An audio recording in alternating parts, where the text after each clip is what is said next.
I just got to give Greg another minute or two. He's just getting ready. We're already chatting on our Facebook messaging service. So yeah, he's definitely here. He's going to be showing up here very shortly, folks. Like I say, I'm one of those sticklers. I got to stick to 10 o'clock, I said. So 10 o'clock it is. But anyways, folks, like I say, I'm really happy actually to have this conversation with Greg today, because not only is he not just a member and a candidate of the PPC, which is obviously a great thing. And the fact that he understands economics, from what I've heard, that's an important aspect, and why I want to have a conversation with Greg today as well. Because that's the thing. I mean, we can talk about politics all day long, but at the end of the day, economics is a huge driver in terms of how politics plays out, because it has a tremendous effect on our bottom line for each and every one of us. How government works affects our wallets or our purses tremendously. So to discuss economics with someone, and that's the thing, a lot of people that I talk, to people in my conversations. Oh, just one sec here, folks. Here's Greg. Just give me a sec here. I'm going to bring him into the chat. Hey, what's going on, Greg? Hi, we're already live, buddy. Really good. Thank you. How are you doing? Good. It's just got a delay there. Just give me one sec here. I'm going to see if the delay is going to continue. Actually, say something real quick. Good morning, Bennett. Oh, perfect. Actually, no. Okay. So there is no delay. It just must have been when you were just started in this. Yeah. Good morning to you, Greg. Like I was just saying to the folks, a few of them already joined the chat, is I'm really anxious because, as I've suggested already, is not many people want to. Now, I want to point out first and foremost that obviously Greg is a candidate for the PPC. I'll just put that up on the screen there now, which I'm already appreciative of the fact that the man that's stepping up the plate to represent the PPC, because as you all know out there, I'm a big fan, supporter, and a founding member of the PPC. So this is something that's kind of obviously important to me. But on the other side of that equation is the fact that Greg has a firm grasp and understanding in economics. It's something that in Canada, that's something we're in desperate need of, is people that actually understand economics, especially if they're going to go into the political realm. Because today, as a lot of people probably realize, is most people in politics, they just think that because they have access to everyone else's paychecks or their income, that who cares about economics, right? But I mean, this is the thing that I think is most important that people really need to understand, is when you're talking about governance, and in particular, when you're talking about distribution of wealth and how all that entails, is, economics is what drives every one of us. There's a valuation that we place on everything that we produce and provide in society. And if there's not a proper reflection of the valuations of what we provide in society, well, that, it can greatly destroy and diminish people's ability to be productive and creative in any way. And to me, that's the most important thing. So rather than using big government as a means to an end, freedom, right? Free markets, allowing people to be innovative and creative in their economic prosperity or what they bring to the table. That's the way to create, because if you got economic freedom, well, that can expand out to your social freedoms as well. Because economics and social policies, those, they're not divided wholly. Actually, they play a key and pivotal role in each and every one of our lives, as you probably understand. Anyways, Greg, I just want to introduce you here. So let people know, I just first and foremost, let them know, I know you're running for Foothills in Alberta, which is great. Obviously, economics is a huge factor and driver when you're talking about the Alberta situation in terms of politics, but also what's your history, what's your background, and just like give us just a real quick, short bio and what you brought you into delving into the whole political process. You betcha. I'd seen the writing on the wall for a long time here in Canada. I grew up in Ottawa, Ontario, 25 years, raised from a Christian, Catholic, conservative family with a military background. Okay. And, I remember as a young man, we'd have family dinners on Sunday.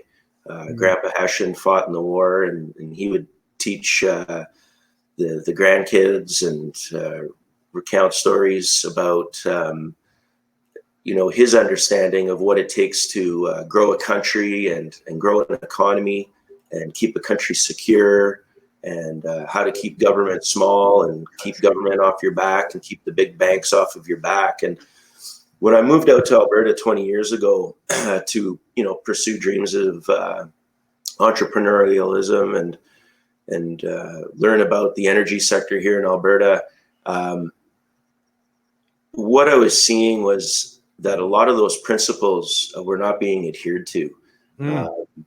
So what I've been saying to people lately is that, we've been becoming liberalized slowly over time, and particularly different demographics in society, and this Hey, is Greg, can I just interject real quickly? And the only reason why I do so, normally I don't want to mess someone up in mid mode, but to me, obviously, and I've said this so many times in the past, is clarity of language gives clarity of mind. And to me, when you use the term liberalism, I kind of, a little bit of pushback has to come, because actually a lot of people historically, when you're talking about 18th and 19th century in particular, would have actually identified as liberals. The problem is today that people love to use banners or the monikers to describe themselves, but they're not even closely resembling, right? So when you talk about liberalism, Adam Smith, right, the founding father of economics, right, this during the Scottish Enlightenment era, would have identified as a liberal at that time. But if you took Adam Smith, could fast forward and place him today in 2019, he'd be like, I don't know any of these people. They call themselves liberals, but I don't recognize any of these people. Right. Thank you. Yeah. Right. So I guess, Right.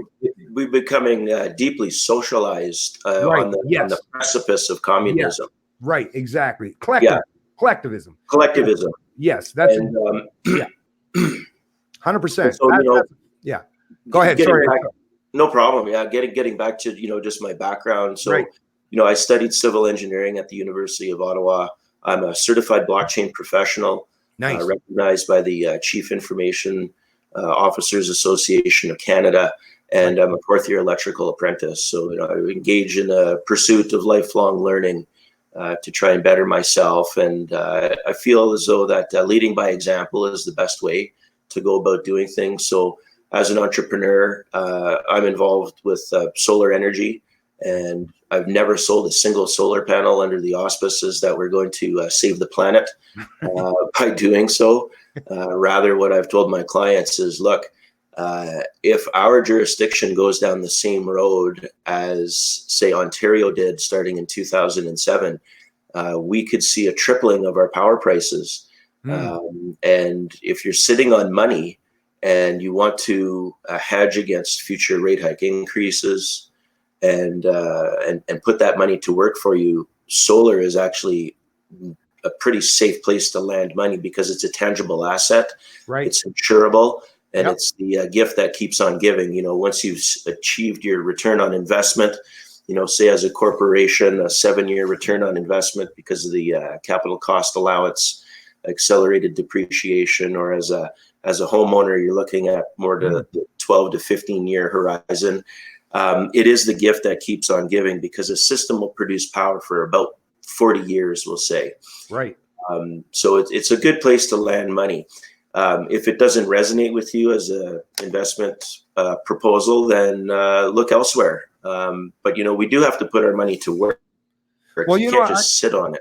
Yeah, well, actually, I'll just point out right now, I completely agree with that. And that's why I kind of get disturbed the way people trying to politicize these things, because I'm all for it. And actually, any energy source that you can use that is decentralized, because that's the thing, whether you're, I mean, a lot of people will be like, you'd be fortunate to be sitting on that, a plot of land that has that black gold under your feet. That would be an awesome thing. And I'll admit that would be an exceptional thing. A lot of people in Alberta realize that, and I'm glad and happy for them. But like you're saying, the sun, right? All of us on this planet, we have access. So it's totally decentralized. And if you can gain a power source where now, government doesn't have the dominance in terms of how you achieve your energy needs. And I'm all for that. To me, my biggest issue, and I'm sure you share the same thing, is let's just not try to manipulate the economy. The free market will figure this stuff out much better than using a central planning one size fits all policy. Exactly. When I first got into it, I actually started into the renewable industry back in 2007, paying attention to what was happening in Ontario. So they launched at the time what was called the Renewable Energy Standard Offer Program, right, which was a highly incentivized program whereby people that entered into a power producing contract with the utilities were getting paid like 8-to-1 ratios on the cost of power at the time. So people that, went down that road were able to make money on like the back 13 years of a 20-year contract, and of course they were making was off the backs of their friends and neighbors. And so now you look 12 years ahead into today's, we're 2019, and the power prices in Ontario are really high, especially in rural Ontario. And so this has actually driven out some agricultural business, and they've looked for other jurisdictions to operate in. I don't know a lot of examples, but I know one tomato greenhouse operation that moves south of the border, right? So in Canada, we have a very high grid reliability factor and a very low cost of power, particularly here in Alberta. And it's one of the precursors for good economic stability and potential for growth, right? If you have companies that are looking for places to land to start up new businesses, if you have cheap, reliable power, that's a magnet for them. So we don't want to lose that here in Alberta. Right. We do have a very robust system. And, I was at the PPC conference back in the middle of August talking with Wendy Martin. She's the candidate for Oxford down by London.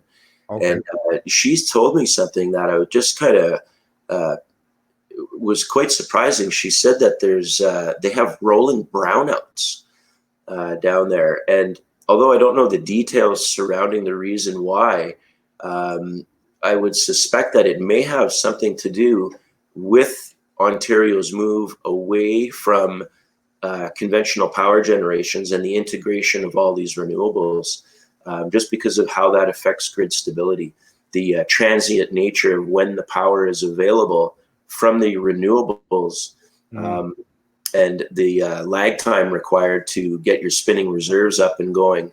If your solar, say, becomes diminished because of clouds or whatnot. So anyways, we want to avoid that here. I think the Alberta Electric Service Operator in Alberta is probably aware of this. I know there's some talk about bringing in big battery banks to help with grid stability and so on. But, what it all says to me is we're just adding more to the system.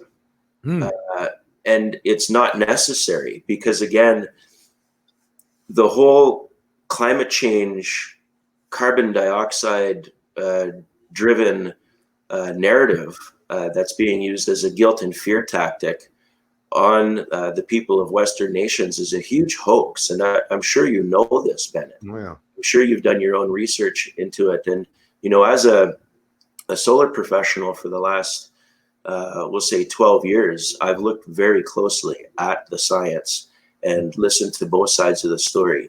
And, the people that are espousing this climate alarmism, they're completely unfounded in their research and their data, and it's all fraudulently manipulated climate data. Yeah, we've got Dr. Tim Ball, who was recently awarded a Lifetime Achievement Award of Climate Science. He's a professor at the University of Winnipeg. He's come forward and explained everything, and he's, I think, won a recent court case against a guy who produced the hockey stick graph. Yeah, that was causing the alarmism and so on. So people are waking up to it. And, as the candidate for Foothills, I feel that is my duty to not only wake up the people within my riding, but the people right across Alberta and Canada, because Alberta historically has been the economic engine for Canada. Yep. We are a wealth producing jurisdiction. We have a very strong natural resource sector, and our gas and oil industry is a world-class industry. We have very ethical oil. We have been demonized, and that has been done through the flow of money coming from international sources that have allowed these eco-activist groups to get strong and have funding behind them and promote disparaging comments against our industry. And we're seeing the effects. We have been seeing the effects in Alberta for many years now. And of course, that effect will be delayed in other parts of the country, but it is coming. So if we can cut it off at the head and reverse the trend, and get everybody on board with the truth, honesty is the best policy. So it is absolutely frightening to me that our government and our media are complicit with continuing to spread misinformation and blatant lies and using fear and guilt as a control tactic of directing our economy and our society into this deep social, and I will go on to say communist form of governance. It does not work for us. Yeah. Well, I mean, to me, the biggest thing that causes my concern when you're talking about, energy consumption or the myriad of uses or the myriad of new technologies that can take place of some of the old pinnacles in terms of energy extraction or distribution. To me, the problem is, though, once you try to place that in the hands of government, this is where I find the problem, and what I take issue with is I'm all for competition in the marketplace, because as we all recognize, there's lots of areas where there are people, whether you're talking about demographics, geographics, or the particular environment that you live in, there should be a multitude and a myriad of ways to figure out your energy needs and resources. The problem is, though, the way the central planners are doing today is they're basically trying to pick winners or losers in the economy. And that's the way it's being set up today. That's the problem I have, is in a free market environment, of course, there's going to be people that are trying to always compete with the establishment. So right now, oil and natural gas are the dominant players in terms of energy extraction and resource development. To me, I'm all for a competition. So, of course, whatever someone can offer a better resource that's, cheaper, more productive, produces more energy on the other side. Whatever works, like I say, and there isn't going to be a one-size-fits-all approach at all anyways, but, whatever appeals to people, that's what the free market represents. So I'm all for competing, not just in ideas, but in terms of extraction of resources, in terms of giving people energy and a means to take care of themselves and the people they care about, or to keep their business humming along.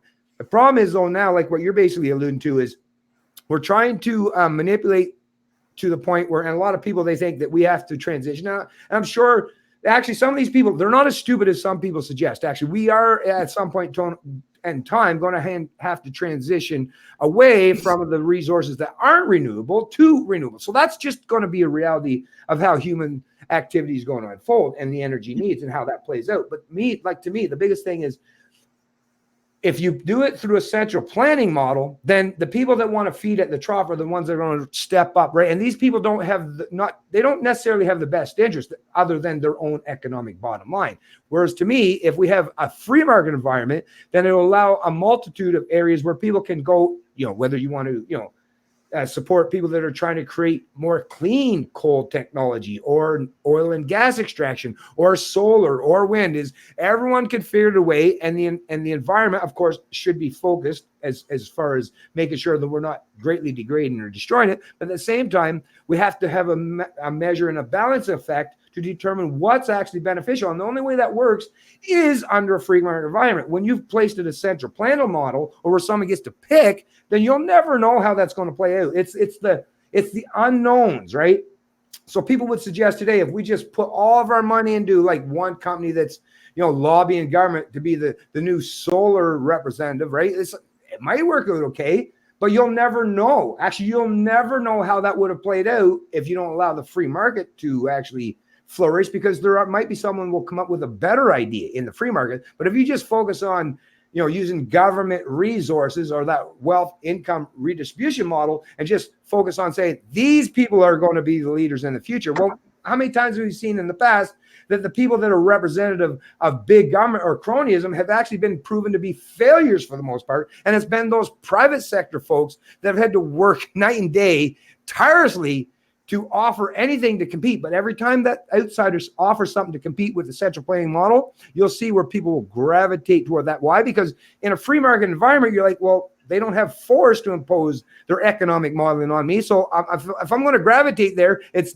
going to be done because I choose to do that voluntary, and I see that that's a better method or a better model in terms of business and taking care of the environment. So to me, like I say, I understand we're going to need different developments in terms of resources going forward, but we have to allow the market to be the final decider and arbiter in how that plays out. Otherwise, we're just stealing from Peter, robbing from Peter to pay for Paul. And Paul might make out pretty well, but you got to think about Peter at the end of the day too, right? Absolutely. The market has to be allowed to drive the growth and the direction that we go. And again, honesty is the best policy. So, the fact that we're basing legislation on false information is alarming to me. Yeah. The technology for, coal fired power generation is really clean right now. Yeah. Of course, there are other issues that need to be looked at. Number one, coal, although we have an abundance of it right now, if we look forward many generations, that abundance will be depleted. Yep. And then, of course, how do you go about actually extracting the coal and getting it to the burners? There's environmental cost to that. But, the thing is, although we may be hard on Mother Earth is pretty hard on us. Yeah, really. You can't. And just strip your clothes off and run around out there naked in the wintertime. That'll tell you enough about that, right? That's right. In Canada, life is pretty hard for a long portion of the year through our cold Canadian winters. So, we can't just have a soft underbelly to these climate alarmists and roll over and say, oh yeah, we need to shut her down, because we've seen this happen under previous socialist government in Alberta, where the effects on these communities where there's coal industry has just been absolutely devastating. And I don't agree with those moves. There's no need to rush to these conclusions about how we're going to go about doing things. The market does need to drive it. Yep. And when government starts to get involved, things get what's the word we're looking for here, Bennett? Help me out. It's contrived. It's there's just artificial. Basically, like I say, if you're the one that says I have all the power to determine energy policy, well, the bad actors realize that the only place that we can go and congregate to if we want to impose our own policies is that one size fits all. That's what I've always said. When I say free markets, and I've expressed this many times in past videos, all a free market represents, folks, is all of us, the 36 or 37 million Canadians. We represent the free market. They're just free people. And you know what? Some people are going to make bad decisions. That's just a reality. That's a reflection of reality. But once again, with government basically places that emphasis on control in the hands of one, like that one size fits all approach, which for me as an individual Canadian, I understand that there might be some people, whether they're in my community or in the rest of Canada, that might make the wrong decision. But at the very least, in a realm of competition, it means that there isn't a one size fits all approach. So some people are going to make wrong decisions, and that's nothing. We can't prevent that. Like, no matter if you try to create a one size fits all approach, you can never prevent bad people from doing bad things or doing things improper. But the free market of ideas and the free market of incentive, because that's what a free market brings to the table and to the equation, is incentivize. Because for me, like in a free market environment, if I can't use force as a means to an end, the only thing that I can do in a free market environment, absent force as the ultimate means to an end, is to entice and offer incentives, right? The structure of incentive, which is something that's very beneficial for human beings. So I want to incentivize people to do the right thing. And to incentivize people is to properly reward them on the economic sphere, on the economic scale, which you'll see how it'll work out, because you'll see that economics will be the driver. So, if a business startup tomorrow says that we want to do solar installations, but yet, after a year or two goes by and they can't make any economic prosperity of the equation, well, you'll find out that, hey, you just haven't got there yet, so we might have to focus in a different area. And tell you, not to suggest that you might not get that point somewhere, but right now, under the current economic drivers or the current environment, And we got to also take into account, right, that we all have to function under the central planning model and having fiat currencies. So in a free market environment, I'm saying at least we're giving you multiple options, right? Just like if you go to the grocery store, you wouldn't be, as a Canadian, you know this is a reality. Anyone that's watching this video, you know this is reality. You don't want to ever show up to a grocery store and see that there's only one brand of loaf of bread, right? And you have no options. It's just one company that produces all the bread. And whether it's good, whether it's stale, whether the crust is all, whatever, I don't know, terrible, I guess, analogy I use right there. But, whatever it is if you're given a one size fits all approach, then you're not going to be happy with it. Or some people may, but some people won't. Whereas a free market environment means just like when you show up at the grocery store, you'll go and pick and choose because you'll see there's a whole different kind or a myriad of competition. Some people will be like, well, I prefer that square bread with really, really thin crust. Other people might like the Texas toast style, right? That's really thick and got lots of crust. To me, that's fine because some people prefer that thicker Texas toast, whereas other people like the really thin crust stuff with a really thin. That's fine. That's the beauty of the free market is allows the person that likes the Texas toast, you get your Texas toast. The person that likes that thin crust stuff or the thin slice of bread, well, you can get that as well. That's the beauty of the free market. And in a free market environment, that means we're not fighting against each other, right? We're actually and because the fact that we're in a competitive environment, if you like the Texas toast, well, if another competitor realize that, hey, Texas toast seems to be a pretty popular thing these days, well, they'll find out a way to create their own form of Texas toast. And if the only way that they're going to get any market share is by not just offering Texas toast, but Texas toast that has, better texture, better taste, better appealing advertising, whatever, but still, they're still going to get market share by offering a better product and hopefully at a cheaper price. So the free market is the best way to affect genuine change that doesn't create a one size fits all, where we can all feel like we're kind of having our own roles in terms of economic and how that plays out. And if we want to develop to create a better economy and a better environment, well, a multitude of options is the best option as far as I'm concerned. Go ahead, Greg. Sorry, man. Go on a little bit of a tirade from time to time. Yeah. But We got a bit of a delay here right now. We'll just see if it clears up, Bennett. Oh, okay. Yeah, sure. No problem, man. Okay. No, I think we're doing good, actually. Yeah, we look at our PPC policies. So we've got abolishment of corporate welfare as right. one of our policies. And I think you and I may have talked about this on the phone a month or so ago, but my analysis is that corporate welfare is really only ever implemented in a time of a faltering economy. So it's a reactionary move, right. Which is a very dangerous precedent. If you've got a large corporation, like thousands of employees, usually of an international nature, a big corporation, well established, they should have within their team of managers and executives, people that are able to analyze the market, right, and make predictions on sales numbers moving forward. And if those corporations are unable to see the writing on the wall and inaccurately forecasted their sales a year, 2 years, 5 years out, and have found themselves in a position where they're facing insolvency, right, we do not believe in any way, shape, or form that the responsibility should fall on the taxpayer in Canada to bail them out. Our government sees things quite differently because they have bought into the narrative that, hello, government of Canada, we've found ourselves on hard times. We've made some mistakes at the high-level management board. We need $250 million to bail us out, or else we're going to lose, 3,000 jobs. Well, you know what?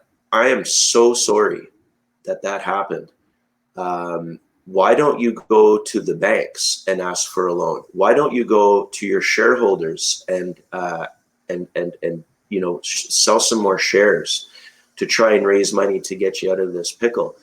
But don't come to the government and think that your poor business management skills should be the responsibility of the common man and woman in Canada to bail you out. Exactly. So our position is that if that happens under a People's Party of Canada government, is we will say, look, you have to go look elsewhere. This is not our position to bail you out.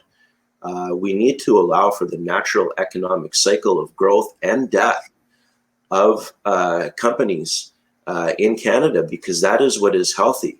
So if company A finds themselves in that position and they have to go away, well, there will be short-term pain. Yep. The company will go away. People will find themselves out of work. They're going to have to go look for other work. But what's going to happen? It's like when a forest fire comes through. Right.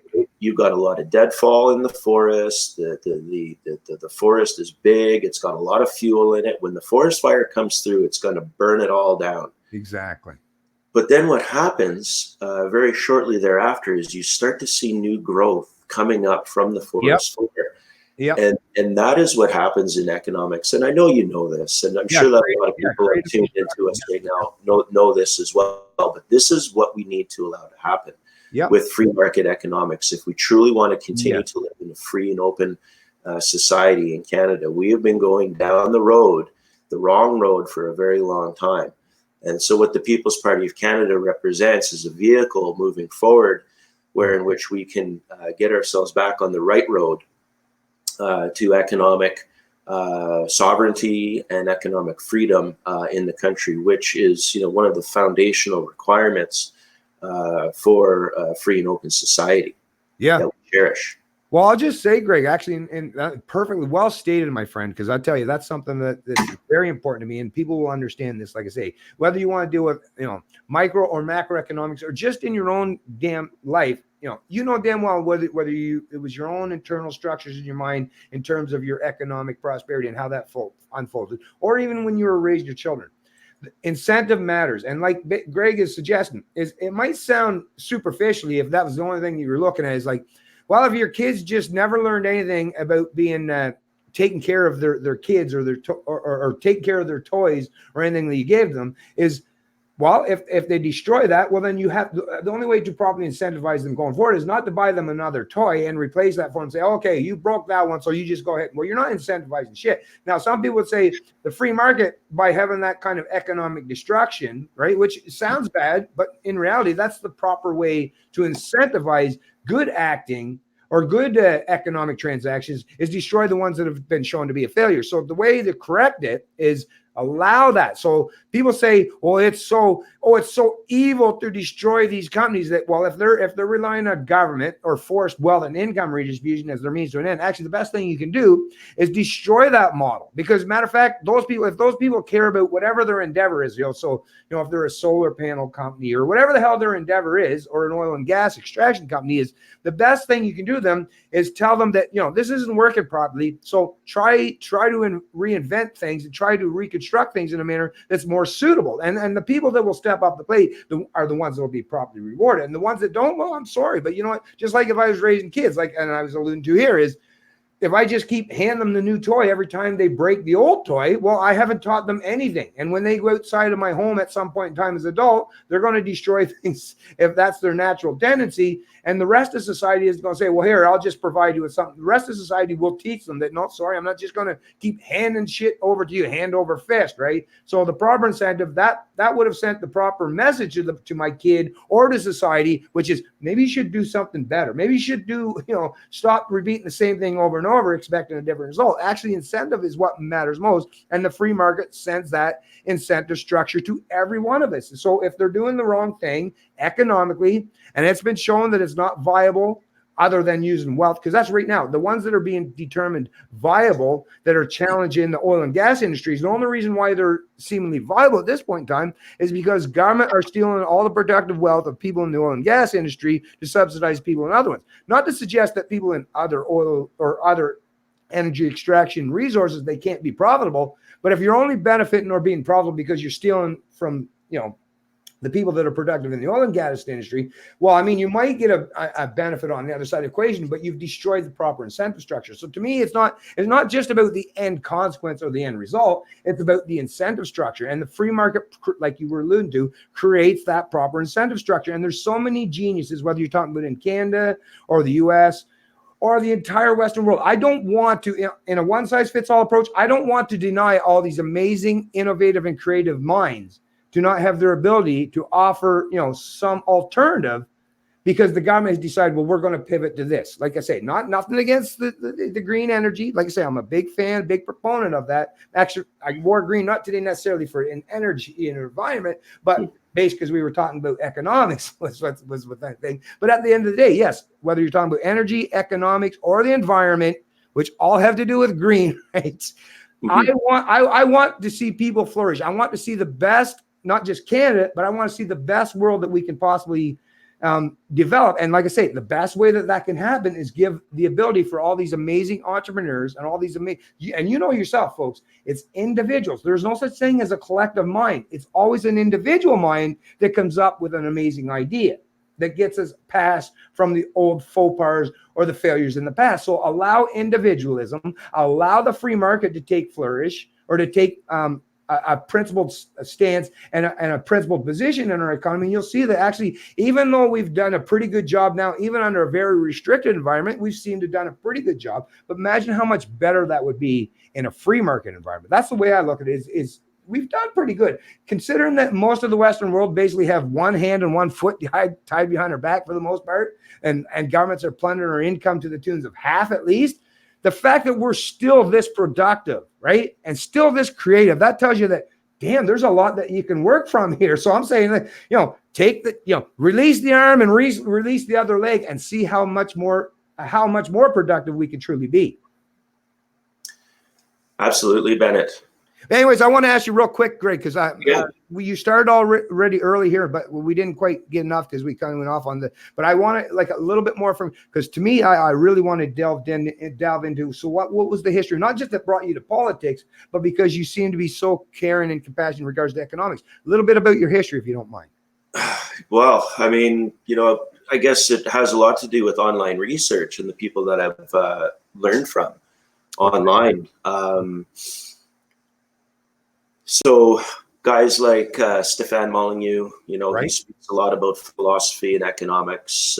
Great Canadian philosopher with Free Domain Radio. He's awesome. Yep. Guys like Gerald Celente. Right. Gosh, it's been a while actually since I've tapped into some of my sources. Max Kaiser.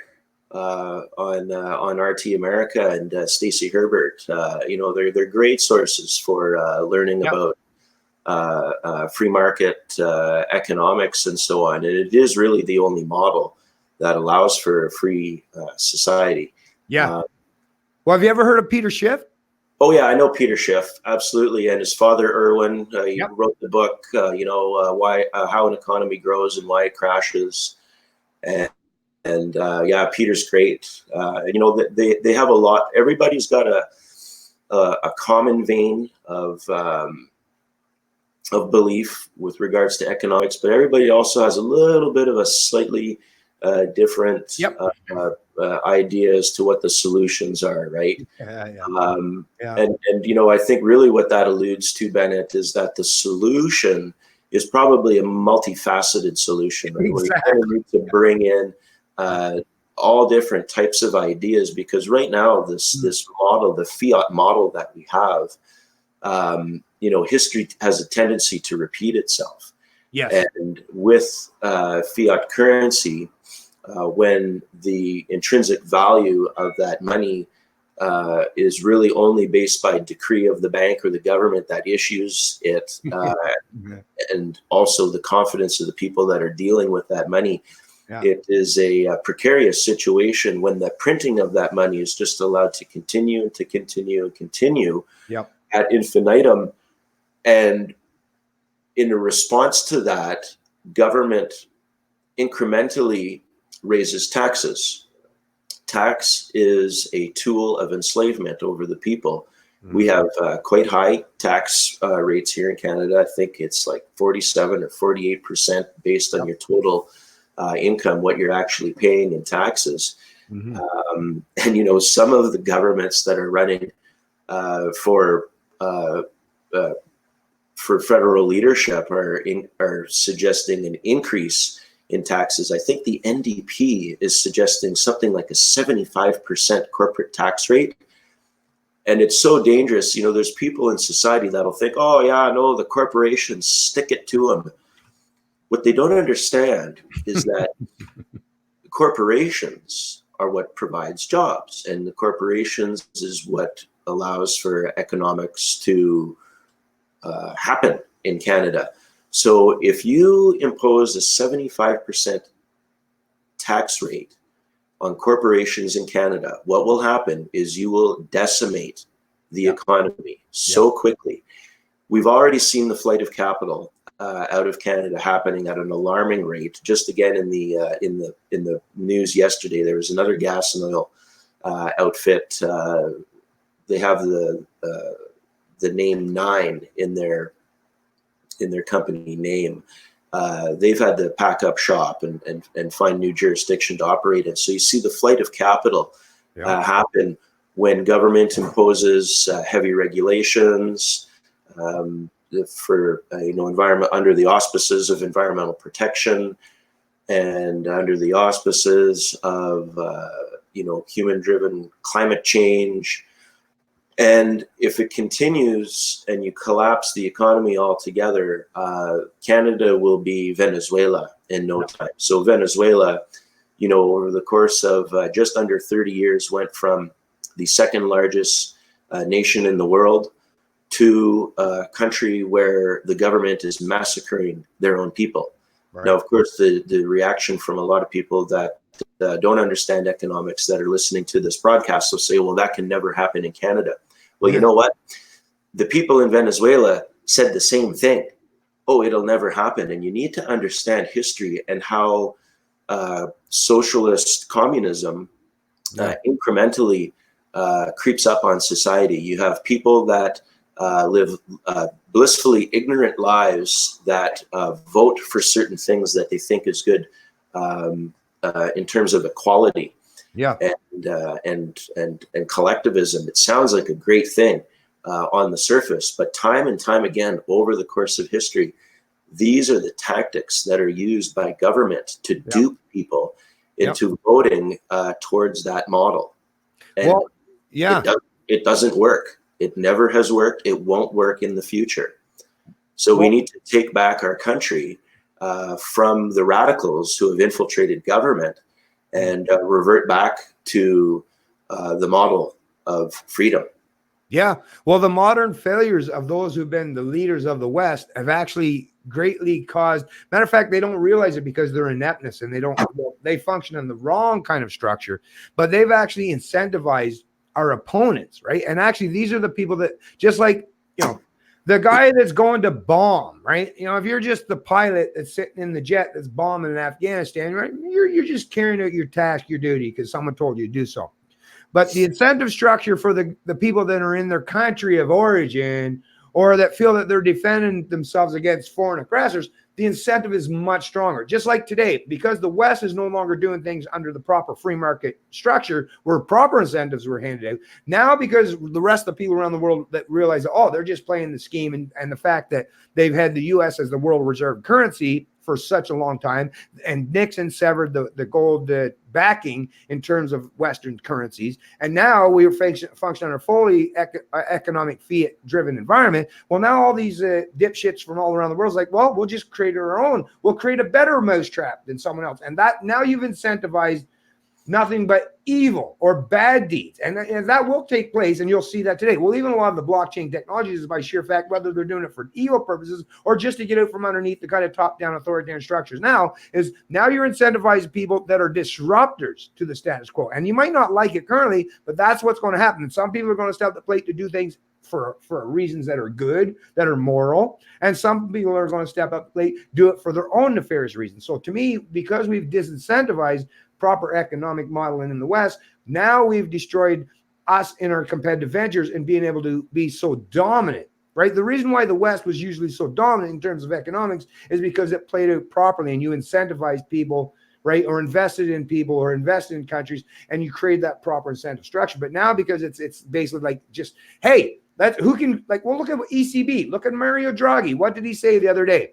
It's now indefinite, right? There's not even any pretense anymore that, well, we'll just, play this Ponzi scheme, to kind of race down the same level as our counterparts in the G7 or the G20. Now Mario Draghi's basically said, no, we'll print money, because we have 18 European nations and they're very productive. Well, at least a portion of them are. Well, we'll plunder that economic prosperity and we'll print money from now forever. Like, you're destroying and degrading all that productivity, all the people, but they look at it in a sole environment, whereas it's a one size fits all approach, and it's a zero sum game where they're like, well, we'll beat the US, we'll beat China, we'll beat everyone by raising down to the bottom. And I've said this so many times in the past. Trust me, folks, when you end up, whoever the winner is, doesn't matter if it's China, the US, Canada, or the European Union, whoever wins in this fucking race to the bottom means that we're all racing down to the bottom. Proper economics, incentivized by free market fundamentals, tries to raise and elevate us. Just like with think about every competition that you've ever seen in your entire life. Even if you're talking about a bunch of dudes that are from the Paralympics that might be handicapped in some way, those folks still have that same drive, that same passion, that they're competitive. And at the end of the day, whether you're in a wheelchair or you're running on your two legs, the person that wins that race ultimately is the one that put in the most work, the most effort. And that's a proper incentive structure. Now, once you get to the point where it's like it's set up so that you could just either throw the stick in the guy's wheelchair or trip the guy, run down the track. If the only people that win that race at the end of the day is the one that did the most evil, vile things, well, I mean, how have we really won, right? What the hell have you won if the only way that you can achieve any amount of success is to screw over, to cheat, or to steal from everyone else? That's not a proper incentive structure. So I totally agree with you that right now, today, we're not functioning in a proper structure where the people that are doing the most work, that are putting in the most effort, that are the most creative, the most innovative, it's now just whoever's got, that mystical gun in the room, which is what government is, folks. I'm sorry, a lot of people don't like to hear this, but that's what government is. It's a represent. But if you only use force as your ultimate means to an end, you're not actually benefiting anyone except for the people that promote force. And the people that promote force aren't the people that have your best interests in mind. No, not at all. I'm glad you brought up the mousetrap analogy earlier. The mouse dies because the mouse does not understand why the cheese is free. Right. Yeah. Right? Yeah, exactly. Yeah. And so that's the model, essentially. So those central planners are basically enticing people to go stick your head in the mousetrap, right? Yeah. People don't understand that under a fiat system of monetary policy, it is a greased precipice. Where you are in a race to the bottom, and now we're seeing currency wars around the world, where people are continuing to devalue their money in a ridiculous downward competitive spiral. So we do need to look to alternatives, and there are many jurisdictions around the world that are setting up bilateral trade agreements, using different models, and I'm not sure exactly how they structure them, but you can use a digital currency as a means of account. Hey, did you say you were into the Bitcoin and all that stuff? Well, that's right. So I'm a certified blockchain professional. Okay. So I became interested in blockchain several years ago. I'd heard about it come across my news feed. Through Max Kaiser, but it was one of those things where Bitcoin was mentioned in the news headlines, but because it wasn't in my day-to-day interest, because I didn't know what it was, I never really paid much attention to it. Right. And then one day I got a call from a friend of mine who works in the finance industry, in the fintech industry. What they do is they design software for banks to help manage client files and so on. And he calls me up and he says, "Hey, Greg, have you heard about this Bitcoin thing?" And I was like, "Well, I have, but I don't really know much about it. What's going on?" He's like, "Well, I'm taking this course right now in downtown Toronto. I think you'd really be interested." So he sent me a link to the course. This was in the fall of 2017, so not very long ago. And I looked at the course outline, and then I started to do a little bit of studying for myself at home on what Bitcoin was. And of course, anybody that studies Bitcoin is going to run into Andreas Antonopoulos, Right. Mac Daddy of Bitcoin. Yeah. And anybody that is at all curious in learning about economics needs to do a little bit of research into economics and then dig into Andreas Antonopoulos and listen to his presentations. He's got so many different angles that he approaches Bitcoin and blockchain from. It's fascinating. So I went on to take the course, and it's a great course. It's only a 2-day course in class, but what they ask you to do afterwards, if you want to complete your accreditation, is you have to do what's called a capstone project, which basically is in the brainstorming that you do within the course. You come up with concepts and how you can use blockchain technology to create an architecture around day-to-day business models. So I said, okay, well, look, I'm in the solar industry, and I have to deal with so people to create a contract. I have to deal with utility companies. I have to deal with permitting companies, engineering companies, all these things where the information that comes back to me is very important. It's very important that it does not change, and that we can have security and confidence that the information that's given is not going to mutate. And of course, we do have to deal with money and so on. And so, I said, okay, well, I'm going to do a project around this, and created the framework and followed the scaffolding that they gave us to create a model for client onboarding for solar contracts. And that's what my capstone project was based on. And then you have to write the exam, and I got it. So through my knowledge of things like Bitcoin and blockchain, I understand now moving forward how we can start to introduce parallel systems to our current monetary system that will serve as the necessary checks and balances, because that's essentially what we need. Is you can't just have the fiat model continuing to run off the deep end with more printing and more printing. So what would be nice is if we can the continued printing of the Canadian dollar, start to curtail that, start to slow it down, and start to introduce a parallel currency where we'll have both in the system. Right. And then one will have to be against the other at all times. And so whatever fiat time, if you choose to make your transactions in fiat, you can. If you want to make your transactions in the new Canadian dollar, you can. Or if you want to trade one for the other, you can. And so that is something that I think needs to be explored by those in charge of directing monetary policy in Canada if we want to maintain economic sovereignty in Canada. Now, right now, I don't really think we have that. I think that paying $54.3 million a day in interest to the central banks is very unsustainable, especially on the trajectory that we're headed right now. So there's a lot of trends that need to be reversed, and people need to wake up to. We need to get the right people in government that are actually going to serve the interests of the people.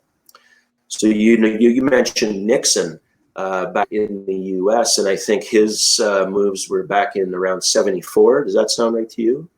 71 was when he severed the 71. So we saw the same thing happen in Canada in 74 under Pierre Elliott Trudeau, where he took us off the Canadian Banking Act. And ever since that time, we've had lots of conservative governments in a position of power. Nobody's ever stood up on the behalf of Canadians to say, hey, maybe we should look at different models, because the way this is going to be headed is not going to end up well for Canadians generations down the road. So, of course, in the time that I've been on planet Earth, it's all played out, and here we are. We're at a kind of a tipping point now where, we're going to have to make some changes. And, what I've been telling people, I've been doing a lot of canvassing in my writing, and the people that have not heard of the People's Party of Canada, how do you tell them in 60 seconds or less what your movement is all about? It's so important that people know. I say, well, look, I don't say look, but I say we feel very strongly that government in Ottawa has not adapted to serve the people that has been intended to serve.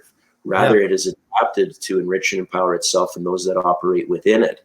Yeah. And so what we represent is a common sense political revolution in Canada, where we're going to restore the power of government to the people.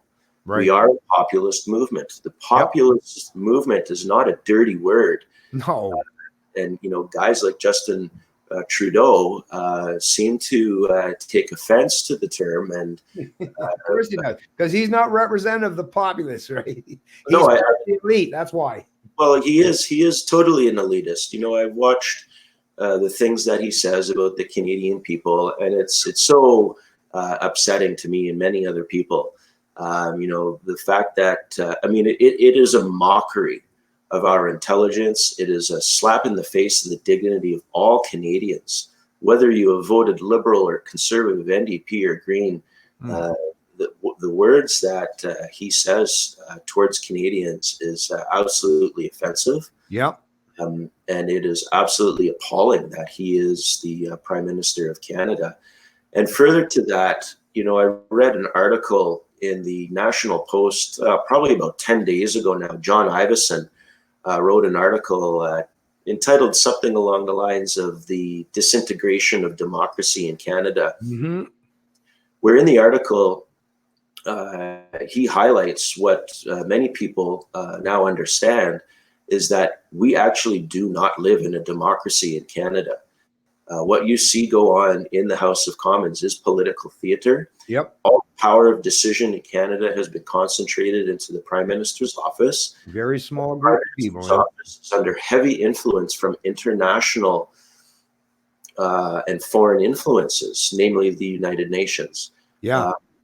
And hey, Greg, can I just offer something real quick there, because you were saying that just because if I let it go too long, I'll probably forget what I was going to say. But when you're out there like banging on doors, which I know you're doing, and thank you for doing that, because that's very important to do so, is especially if you're talking people from, the older Gen Xers, especially the boomers, and even some of the greatest generation or silent generation, the older folks among us that kind of understand, still have some grasp of economics that they were taught way, way long time ago. But trust me, it still rests and resides in the back of your head.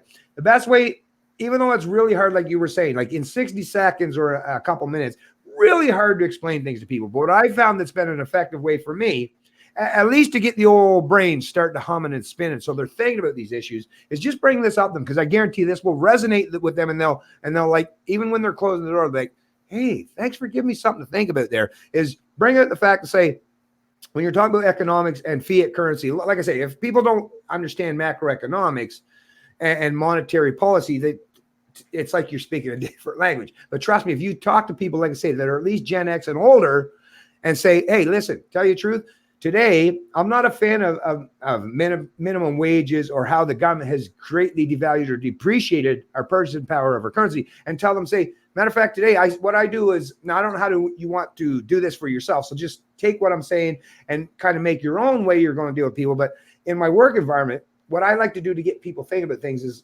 I've gone to work for employers like in the construction field, and they ask me how much you want to be paid. And just to kind of play with them a little bit, it's like, I'll say, well, I'll take like $18 an hour if you're going to pay me in Canadian dollars. But tell you the truth, I'll take $1.50 an hour if you pay me in quarters print or that were minted prior to 1966. And they're like, huh? What? $1.50? You'd work for $1.50? Yeah, for sure. But it has to be, like I say, those silver coins that have 99.9 silver, right? And if you go look at the price of silver today, you're about $20 an hour, 18 to 20 bucks is what an ounce of silver, because about 5 or 6 coins of silver will give you an ounce of silver. And that ounce of silver, if you go and exchange that, right, then you'll get properly, if you melt it down, you sell the silver, you get 20 bucks. So it's like, $1.50. That shows you whether the people understand economics or not. At the very least, they're like, hey, wait a minute. Yeah. And why is it $1.50 in quarters is worth more today than $20 in this plastic paper currency? Why? Well, because you can't just artificially stimulate silver. You can't magically produce silver. You have to mine that shit, right? So it's built and based upon genuine valuations, right? Of all those people, all those miners. That's why it has tangible value, is because it required a lot of value, a lot of resources to go into extracting it. But what resources do you need to just keep printing money, right? I mean, you have to have the print machine. I get that. But I mean, after that, there's just print away, right? So to me, like I say, so to me, like I say, or you can use the whole gold thing, right? Like for whatever, 15, 1600 bucks almost now. So just anything that gets people, like I say, you don't have to get them up to date in 60 seconds, and you won't be able to do that. 100% you won't be able to do that. Just a little, like I say, anything you can jam into their head to make them even start thinking about things. Because that's all we really require today, is because that guy, whether he's old or young, there's somebody in that household that has access to a computer. And they'll be like, well, that sounded weird, but let me see what I can find out. And you know what? The best thing we can hope for is to get people properly self-educating rather than relying on central planners to jam shit in their head. The best thing that we can do going forward is if we can have a whole lot of people adopting that or that personal responsibility of self-educating. Trust me, that will play a huge role in getting us out from under the kind of top-down authoritarian bullshit structure we're living in today. Give people the incentive to properly want to adopt knowledge, because once they've gone down that road, like I say, it doesn't matter if they're a left winger or a right winger. If they're inquisitive of any sort, then once they've gone down that road, they'll have no choice. And at least when they're doing it in the privacy of their own home, right, when there isn't someone looking over their shoulder, they'll come to that same conclusion that you or I in, and they'll be able to do it in a manner where it's like they don't feel like someone finger wagged at them. They'll be able to do it. And that's the best thing that we can do, is get people to start being inquisitive in nature. Absolutely. You have to plant the seed. Yep. And allow them to figure it out for themselves. Right.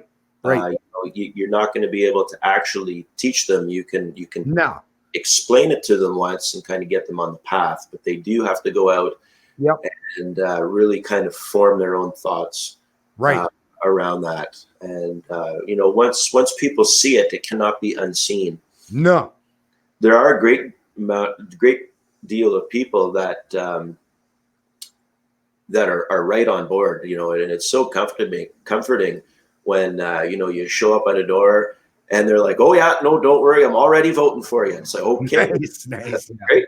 That's got to be a good feeling for sure, right? Oh, it's a great feeling, because we are the underdog, we're from a position from behind.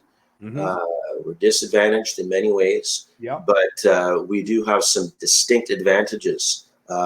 We're speaking the truth, and we're selling freedom. And for the most part, that goes over pretty good with people.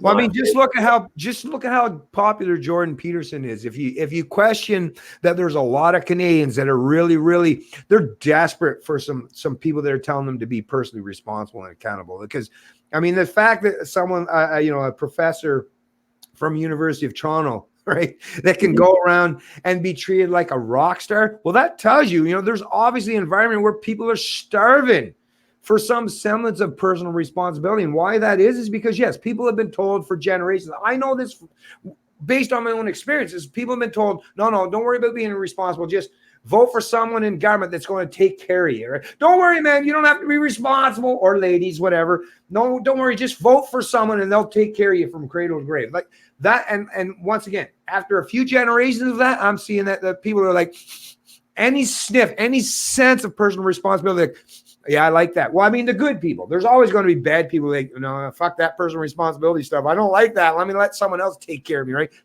Those kind of people are always going to exist. But in a country such as Canada, a very northern climate place where people, like I say, politics involved or not, when winter comes around, everyone kind of realized regardless, you better start learning how to take care of business, right? So in an environment such as Canada, this should be very conducive where you can get people to adopt personal responsibility. The problem is they've been inundated for far too long with political pundits or proponents that are saying, no, don't worry, just kiss the ring and I'll take care of you. Well, like I say, in Canada, we got to get way far away from that and transition to the point where we're saying to our fellow man, woman, and our children, say, no, the best thing I can do for you is teach you to be a responsible person.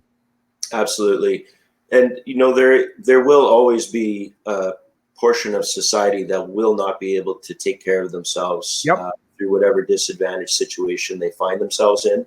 Yep. And I think that a combination of efforts from the government and society will be able to look after those people, because we are Yes, we all as Canadians, we're all, come on. I mean, we're Canadians, for crying out loud. How many times we're told all the time how we'll just bend over backwards, right? To hold. So obviously we're compassionate people. So like Greg is suggesting or alluding to, don't pretend that just because government doesn't have the ability to redistribute. Well, yes, Canadians will be. I know myself, even in my own family, I've had to help many people in my family and some people in my own times when I've been desperately in need. People have had to help me too. But that's the beautiful thing about having that kind of relationship is if you help me, I'll feel like I'm incentivized to want to help you going forward. That's the beautiful thing of taking the force out of the equation is we properly incentivize. Because I know myself, I mean, the fact that I've said this in the past too, the fact that Canadians are willing to have half of their income, plundered by big government, and they still aren't right in the streets tells you that obviously a lot of Canadians are very compassionate and caring people. So all I'm saying is take the gun away from their head. They'll still be as caring and compassionate. It's just they'll have the ability to focus on where they want their charity to go, right? And I want the people that are offering their charitable resources, I want them at least have the ability to determine where that charity goes. Yeah, absolutely. When the economy is strong, Canadians are so generous. We donate to charities. We invest in things that are in the line of responsibility, especially when we're given that incentive or that direction. So I look at the industry that I'm in, Bennett. Yep. And prior to 2015, when Alberta voted in a socialist government and our economy was doing well, I was in business. We were building, and people were asking for solar because it was being introduced as a thing. Now, mind you, it was being introduced under false pretenses, right? With the climate alarmism, but people were putting money into those things. They want to do the right thing. But now that the economy has had the legs kicked out from underneath it, we see that dry up and there's nothing happening. So, the NDP government in Alberta, they really dropped the ball on things. They had they had bad coaching on how to go about doing things in this province. They had a real opportunity to do things in such a wonderful way, where had they only carried the torch for the gas and oil industry and continue to promote that and allow Canadians to develop our own natural resources, they would have had a much, much better response from the people in terms of their likability, and also in achieving their goals of having Albertans adopt alternative technologies. But they've got bad coaching from their globalist social engineers, and they went down a very destructive path. And they are, they're one of those dead horses in the race to the bottom right now. Well, I just wanted to say real quick though, Greg, there in response, because I forgot to, for people that were listening to Greg when he was talking about blockchain, this is very important, and Bitcoin, because I skipped right over that, and sorry about that, folks, but this is so important. And the beautiful thing, like I say, I understand that most people might not understand blockchain technology. Even myself, I haven't put as much work as I probably should to focus on that. But what I've done so far, and like I say, I understand it at least to a point where the beautiful thing about blockchain and these cryptocurrencies that are built and based upon that blockchain technology, because underlying all of these cryptocurrencies is the ledger system, the blockchain technology. And what it does is it eliminates third-party involvement in any contract. So basically what you're doing, so normally, for yourself, right? If you want to transfer money, you got to go through a bank. And why you do that is because the bank is going to make sure that the person on the either side of that equation is held to account and responsible. So if you want to send $100, well, the bank institution's got to make sure there's $100 in your account, and they got to make sure that the person on the other side of the equation, gets that $100 transacted, and they see that, okay, now it's in their account. So they made sure that I'm the third party arbiter. If this person doesn't hold up to their side of the equation, well, I'm going to be the one that's make sure that the other person is compensated, and then I'm going to make sure the person that didn't hold up their end of the obligation, well, they're going to be held responsible. Well, the ledger does that without any human being involved, right? That's the beautiful thing about blockchain is the ledger system, because every one of us, every transaction that takes place on the blockchain, every one of us, no matter if there's 1,000 or 1,000,000 transactions, every one of us, now we don't get to see it physically with our own eyes, but it's built into the blockchain technology and that software, that there's a ledger built in there that says that you followed through with your side of the contract and the other person did. And like I say, we don't need a third party intermediary. So we can eliminate so much bureaucracy. I can't even help, and I've said this in the past too, even our healthcare system, right? How much waste gets squandered and pissed away because of bureaucracy and not being holding people to account. And that's just the healthcare system alone. Not even talking about banking or loans, but I mean, just on one small area. If we could use blockchain technology as the fundamental premise for even to compensate our doctors, our nurses, the orderlies, all these, to me, that's the best way, rather than use the central planning model where we get to manipulate and dictate the value of the services provided by these people, is allow that free market with the underlying structure of a ledger. Because that's the thing, the ledger can't be manipulated. It's all, listen folks, it's all built and based upon 256-bit AES military grade encryption, which would take not just a multitude, but the entire plethora of all the supercomputers on the world. It would take them years and years and years to try to break through the kind of like I say, this is good technology, and it's only going to be built and expanded upon going forward. But we can make sure that we can hold each other to account in our economic transactions. So people, like I say, whether you come from the left or the right side of the political spectrum, at the very least, don't you want to be able to make sure that if you're going to have an economic transaction, that you can hold that person on the other side of that to account? Like I say, it doesn't matter what area in terms of economic or even social policies, or like I say, our healthcare system, the best thing that we can do is at least make sure that the people that are providing the services are properly rewarded and economically compensated, but there's not a multitude or myriad of bureaucracies. So I said this in the past video just recently that I uploaded. Let's say, I got to pay a doctor out of my income, $100. But by the time I go through multiple layers of bureaucracy, my $100, by the time it gets to the doctor, he might only get 19 cents out of that. It's like, why? Because 81 cents or so of that went to some dipshit or a bunch of bureaucrats. Well, I want to reward that doctor. The doctor is the one that saved my ass and provided the service. I want to make sure that doctor, the nurses, the orderlies, all those people, I want to make sure they're properly rewarded and compensated. In a blockchain system, you can do that. Under a government system, well, they just take your money against your will. You don't know where the hell that went. Right? So to me, at the end of the day, like I say, it doesn't matter to me if you're a lefty that has that bleeding heart compassion. Well, even you should be willing to want to adopt any kind of methodology that holds people to account. That's right. One of the things with blockchain technology is it really demands that the individual focuses the mind. Right. And assumes that position of personal responsibility. Yep. Because when you're transacting on a blockchain, you have to ensure the security of your private key. Right. When you're signing your transactions. Yep. That is one of the critical factors in maintaining your asset secure. Yep.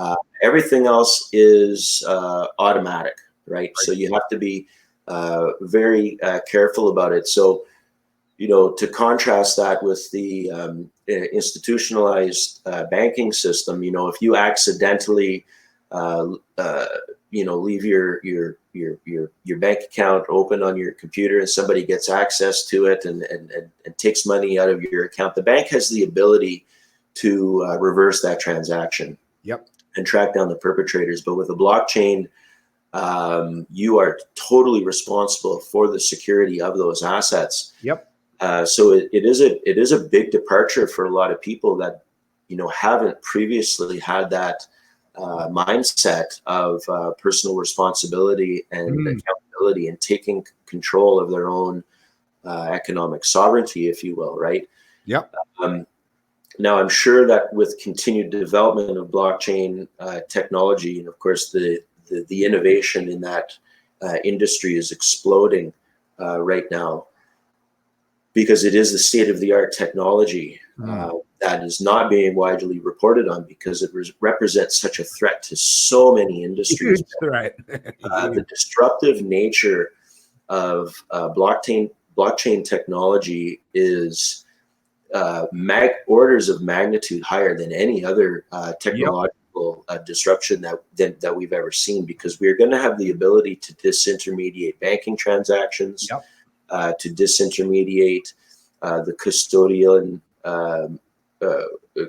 custody of certain records, whether it's medical records or land bills, all types of things, where in the past, if you've required a third party to participate, they will no longer be required. So it's just a matter of governments taking the initiative to develop pilot projects, identify, say, one aspect of governance and say, you know what, we think that this aspect of government lends itself very well to blockchain. Right. So let's launch a pilot project and bring in a sample number of people from the population to participate in an experiment over the course of, say, 5 or 10 years, and see where it goes and learn from that and perfect it. And once we've done it once, then we can do it again with the second facet of government that we think it's most applicable to. And as we learn and develop, then we'll be able to do more and more. And so currency is like the most obvious use case scenario for blockchain technology. But there are so many others. One of the other things is the management of health records, where right now in Canada, we have a certain amount of deaths and injuries that result from people interacting with the health system because of prescription mix matches and these types of things. And it's attributed to poor record keeping. And it's not that it's anybody's fault. It's just that it's so challenging because the records are scattered everywhere. As individuals, we've lived in different places across the country over the course of our lives, and you interact with different pharmacies and different medical institutions. So your records are parsed in all these different locations. So you look at a country like Estonia in Europe, and they have championed the introduction of blockchain into various parts of their governance model. Right. And electronic health records is one of them. So if you start with patient 0 in Canada, and that person goes on to start to collect their information from the various places where they have electronic records, then you start to build your own electronic healthcare record. And in Canada, we've dumped a lot of money into trying to develop electronic health record systems. And one of the biggest challenges that we've faced in Canada is the privacy aspect, because health records are very sensitive information. You can learn a lot about an individual that could potentially be used against the individual. I don't know exactly how, but the securitization of that information is very important. So allowing certain actors within the system to have access to certain parts of your medical records has been the challenge. And I feel very strongly that blockchain technology has the capacity to create electronic health record systems that will address that fundamental problem that was essentially the stumbling block for people that were involved looking to solve that problem. And again, it's just one aspect of our society that can migrate into a blockchain model. And, some people might say, well, that's all fine and good, but what happens, when the shit hits the fan and, the power goes out and technology fails us and so on? Well, you know what? It's going to be the least of our problems at that point in time. The fact of the matter is we live in a technological world. We're developing technology at such a rapid rate.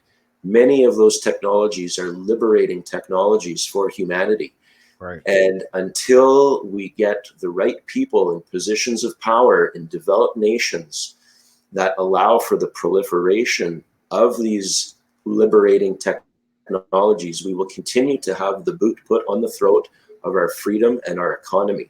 And the People's Party of Canada represents that movement, that direction, where we've created a political strategy that serves as an antidote to corruption, to government.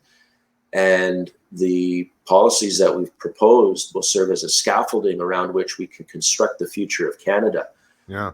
So we're really trying the best we can to get the message out to people across Canada to say, look, we need your votes. If you want to live in a free, open, liberty-loving society, this is where the vote needs to be collected. This notion of splitting the vote in Canada is absolutely absurd. Andrew Scheer is just as much of a collectivist as Justin Trudeau and the rest of them. So really, there's 4 dead horses in this race to the bottom, and there is one golden solution, and that is Mr. Maxime Bernier for the Prime Minister of Canada. So we say, go for the gold. Go ahead, Greg. Don't vote for Andrew Scheer out of hatred for Justin Trudeau. Because we don't want to espouse hatred in this country.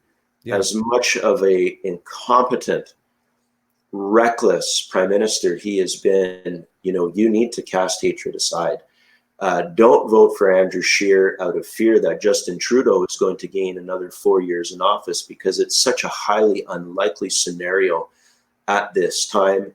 A lot of analysts have looked at this, and he is going to be losing a lot of ground in some of the bigger battlegrounds in Ontario and in Quebec due to the scandalous corruption stories around his name and his party name. They're in a state of electoral emergency. There's so many of their MPs that are embarrassed to allow their name to stand.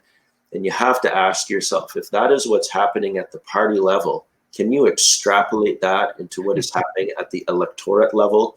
There are people jumping ship left, right, and center. Look, Justin Trudeau won the 2015 vote on marijuana legalization. There are many freedom-loving Canadians from all areas in the political spectrum that were tired of living with the stigma of being a criminal for a victimless crime. And Justin Trudeau was able to gain a lot of votes through that, and based on his charisma and his good looks. And don't forget about the first past the post. He said he was going to end that. That was another big driver, right? Which he totally said. As soon as he got in power, he's like, no, fuck that. Right? Exactly.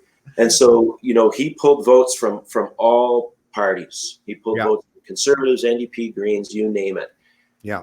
And now people are just so annoyed and disturbed and upset at what he has done that they're looking for a new place to cast their votes. And when you look at how the vote has been decided in our cycle of political insanity over the course of so many decades in Canada, liberal, conservative, this is the what's known as the Hegelian dialectic, Yep. where there's a thesis, an antithesis, and a synthesis Yeah. used as a means of control that has basically been converging the left and the right into this model of collectivist communism in Canada. Well said, Greg. We're breaking the paradigm. We are deconstructing the narrative. We are showing people that there is a new, much better option for governance in Canada, and that is our dyed-in-the-wool libertarian conservative, Mr. Maxime Bernier. Exactly. And he is not a Soros operative. He is not bought and paid for by Justin Trudeau. This is so absurd. It's preposterous. This is a legitimate political movement in Canada. We are a common sense revolution. Yeah, no, listen, 100%. Matter of fact, what I was totally happy with. Just keep going, Greg, because everything you're saying, you're preaching to the choir here, buddy. Because I'm not trying to tell you, Bennett. I know you're. No, I know. No, but I love what you're saying because it totally resonates with me. And even going back to the whole blockchain thing, I would even suggest to people, of course, don't. The ledger system and blockchain, beautiful. But of course, don't rest and reside on that solely because like Greg was even alluding to earlier, what if, the power went down? Well, obviously, same with gold and silver, right? The beautiful thing about decentralized, I don't care what you want to use. Back in the old days, under England, right, when they had their currencies totally fucked with a lot of people, they went to the tally stick. People use the tally stick, folks. Whatever you want to use as a means or a measure of your value or the retention of the value or the means to exchange that value, that's up to you. But at the very least, blockchain allows you in the digital sphere that we currently live in, allows you the ability to get out from that one size fits all approach. But if you want to hedge, which I would suggest, I've never ever said it to anybody that I've ever talked to, is just go all in on blockchain or like online digital technologies. No, because once again, the minute the power goes down, well, what the hell? How am I going to feed myself? Sorry, my neighbor ain't going to take this. I don't have anything to offer him other than what? If when the power comes on, I got this. No, they want something tangible. So gold and silver, the beautiful thing about gold and silver historically, but that doesn't mean that has to be that. Once again, you can change and adopt that. It's up to the market, the free market of ideas and the free market of people. Is the reason why gold and silver were so dominant for thousands of years throughout human history is because there was no sense. Like if you went and extracted gold, the government couldn't devalue that because gold had a particular term of valuation all around the world, right? Mm-hmm. So if someone didn't want to pay you a proper valuation, well, you could find someone else that would. So decentralizing. Same with silver. The reason why silver retained its value is because you can't just, like I say, magically make silver appear. It requires resources to extract that, which means there has to be tangible value to it. So whatever you got to use, gold, silver, or just barter or blockchain, whatever you can do to decentralize people from devaluing. Because to me, that at the end of the day, that's all I really care about. Is not what you use as a means to value your work, your labor, or your intellect, or to retain or exchange that value. To me, the most important thing is just to find some method to prevent other people from devaluing it through some central planning edict. Because if someone can devalue what you're worth, which is what modern fiat currencies do, is, well, when the central bank, if Polas comes out tomorrow and decides based on monetary policy that he's going to, devalue even further my rewards by creating like Mario Draghi. If you stimulate the economy with just saying, I'm just going to print money forever, well, that sends a message to me. It's like, well, you have no valuation. What you're saying is the value you're placing on my labor is just whatever you can sell at rock bottom fire sale prices. Like, well, I don't want to live in that environment where the only thing that you require or deem worthy of what I produce in society is at that lowest, once again, that race to the bottom. No, to retain, that monetary value on everything you provide in society means that you got to find another method that isn't centralized. Because in a free market environment, nobody has the capacity to dictate the value of your worth, right? And when gold and silver actually were the dominant aspects in terms of monetary or economic compensation, actually the Romans tried that. They tried introducing tungsten, right? But then there were some people that were subsequent to that realized that, they're not actually properly rewarding us because there's tungsten that they tried to introduce, and it's not genuine gold, but they're trying to manipulate the value. But people figured out a way to even get that. People did this, like I say, folks, think about that. That's like what, over 1,000, 2,000? If people could figure that stuff out 2,000 years ago, come on, we got a whole lot at our disposal today where we shouldn't be foolish enough to go along with people that can devalue our productivity and everything that we produce in society, right? Come on, come on. Always going to be somebody that Right. be looking for vulnerabilities and Yep. weakness, try and game the system. Yep. And that's one of the beautiful things about blockchain is that it's such a robust model Yep. of security that it is virtually impossible. Like in the 11 years that Bitcoin has been operating, it has had a heartbeat where there are new coins and new blocks added to the ledger every 10 minutes. Yeah. And it has never once been hacked. Right. Well, you can't. Essentially, you can't hack it. No. You know, the amount, like you said this earlier, but the amount of computational power that would be required just to reverse one transaction right on the blockchain is unfathomable, right? You wouldn't be able to accumulate that amount of computational power, or let alone the electricity, right. As a bad actor in the system to do it. So it is a very robust model that lends itself very well to security. It essentially represents an internet security protocol for monetary transactions. You know, with regards to blockchain, you know, if people are listening to this and they're like, "Oh, geez, these guys, they're blowing me away. I got to get into this." Well, listen, there's a couple fundamental rules that you need to pay very close attention to. Yep. Number one, never invest in a technology that you do not understand. Well said. This broadcast does not represent in any way, shape, or form investment advice. No. Or does it represent a basis for your understanding of what blockchain is? So you need to go out and you need to understand the technology first. Never invest in something you don't understand because you think it's going to be a get-rich-quick scheme, because it is not. It is not a get-rich-quick scheme. What this is, people say, "Oh, Bitcoin is a bubble. You know, it's gone up and it's crashed, and you know it's not going to last." Well, look, it's been around 11 years. We have seen highs of $20,000. We're floating around 10.5 US right now, and Bitcoin is not a bubble. Bitcoin is the antithesis of a bubble. Bitcoin is a vacuum.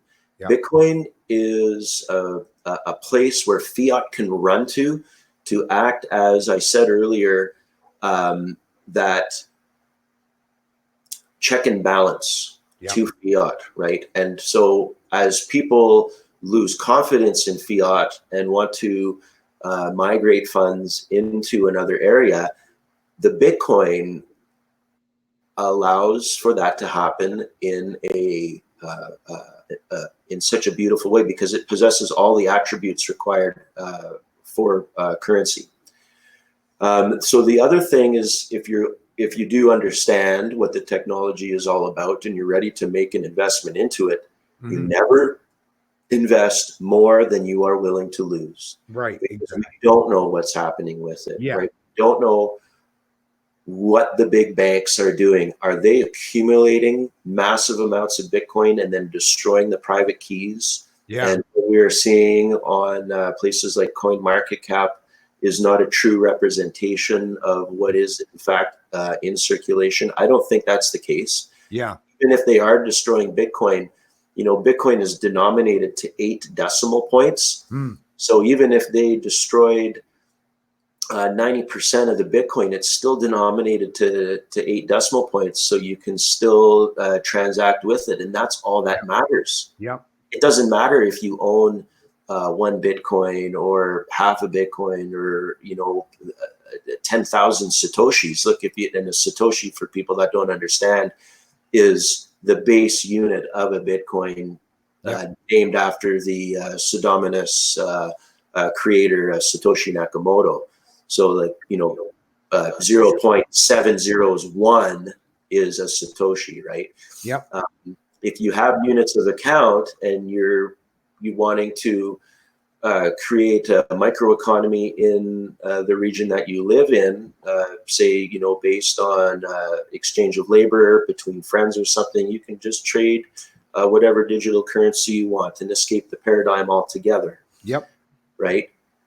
And then those digital bits or digital tokens are fungible on an exchange or anywhere around the world because they recognize no borders. Right. And that's a beautiful thing for a currency. It's not a beautiful thing when it comes to immigration or migration policy, but borderless money is a great thing. If you want to move money around, and then I'm not suggesting that anybody tries to use Bitcoin or digital currencies as a means of tax evasion or laundering money or getting money into. I'll do that, Greg, because I'm not country. Right. Hey, I'm not running for politics, but I'll say that. Yeah.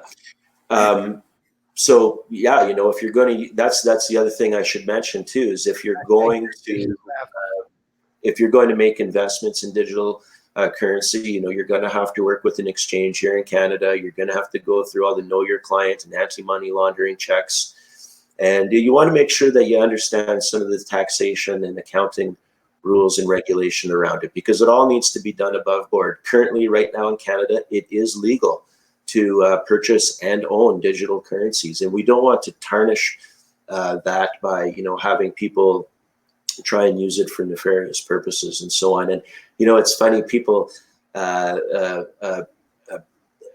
are against digital currency and Bitcoin, one of the things they say is, it's used by criminals and money laundering and drug laundering and all this. It's like, no.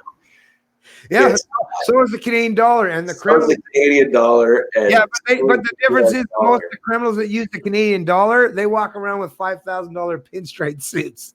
Yeah. That's all. It's absurd. Again, it's a scare tactic to distract people from what's going on. So it's a fascinating thing.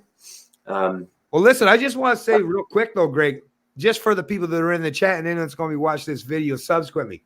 Mm-hmm.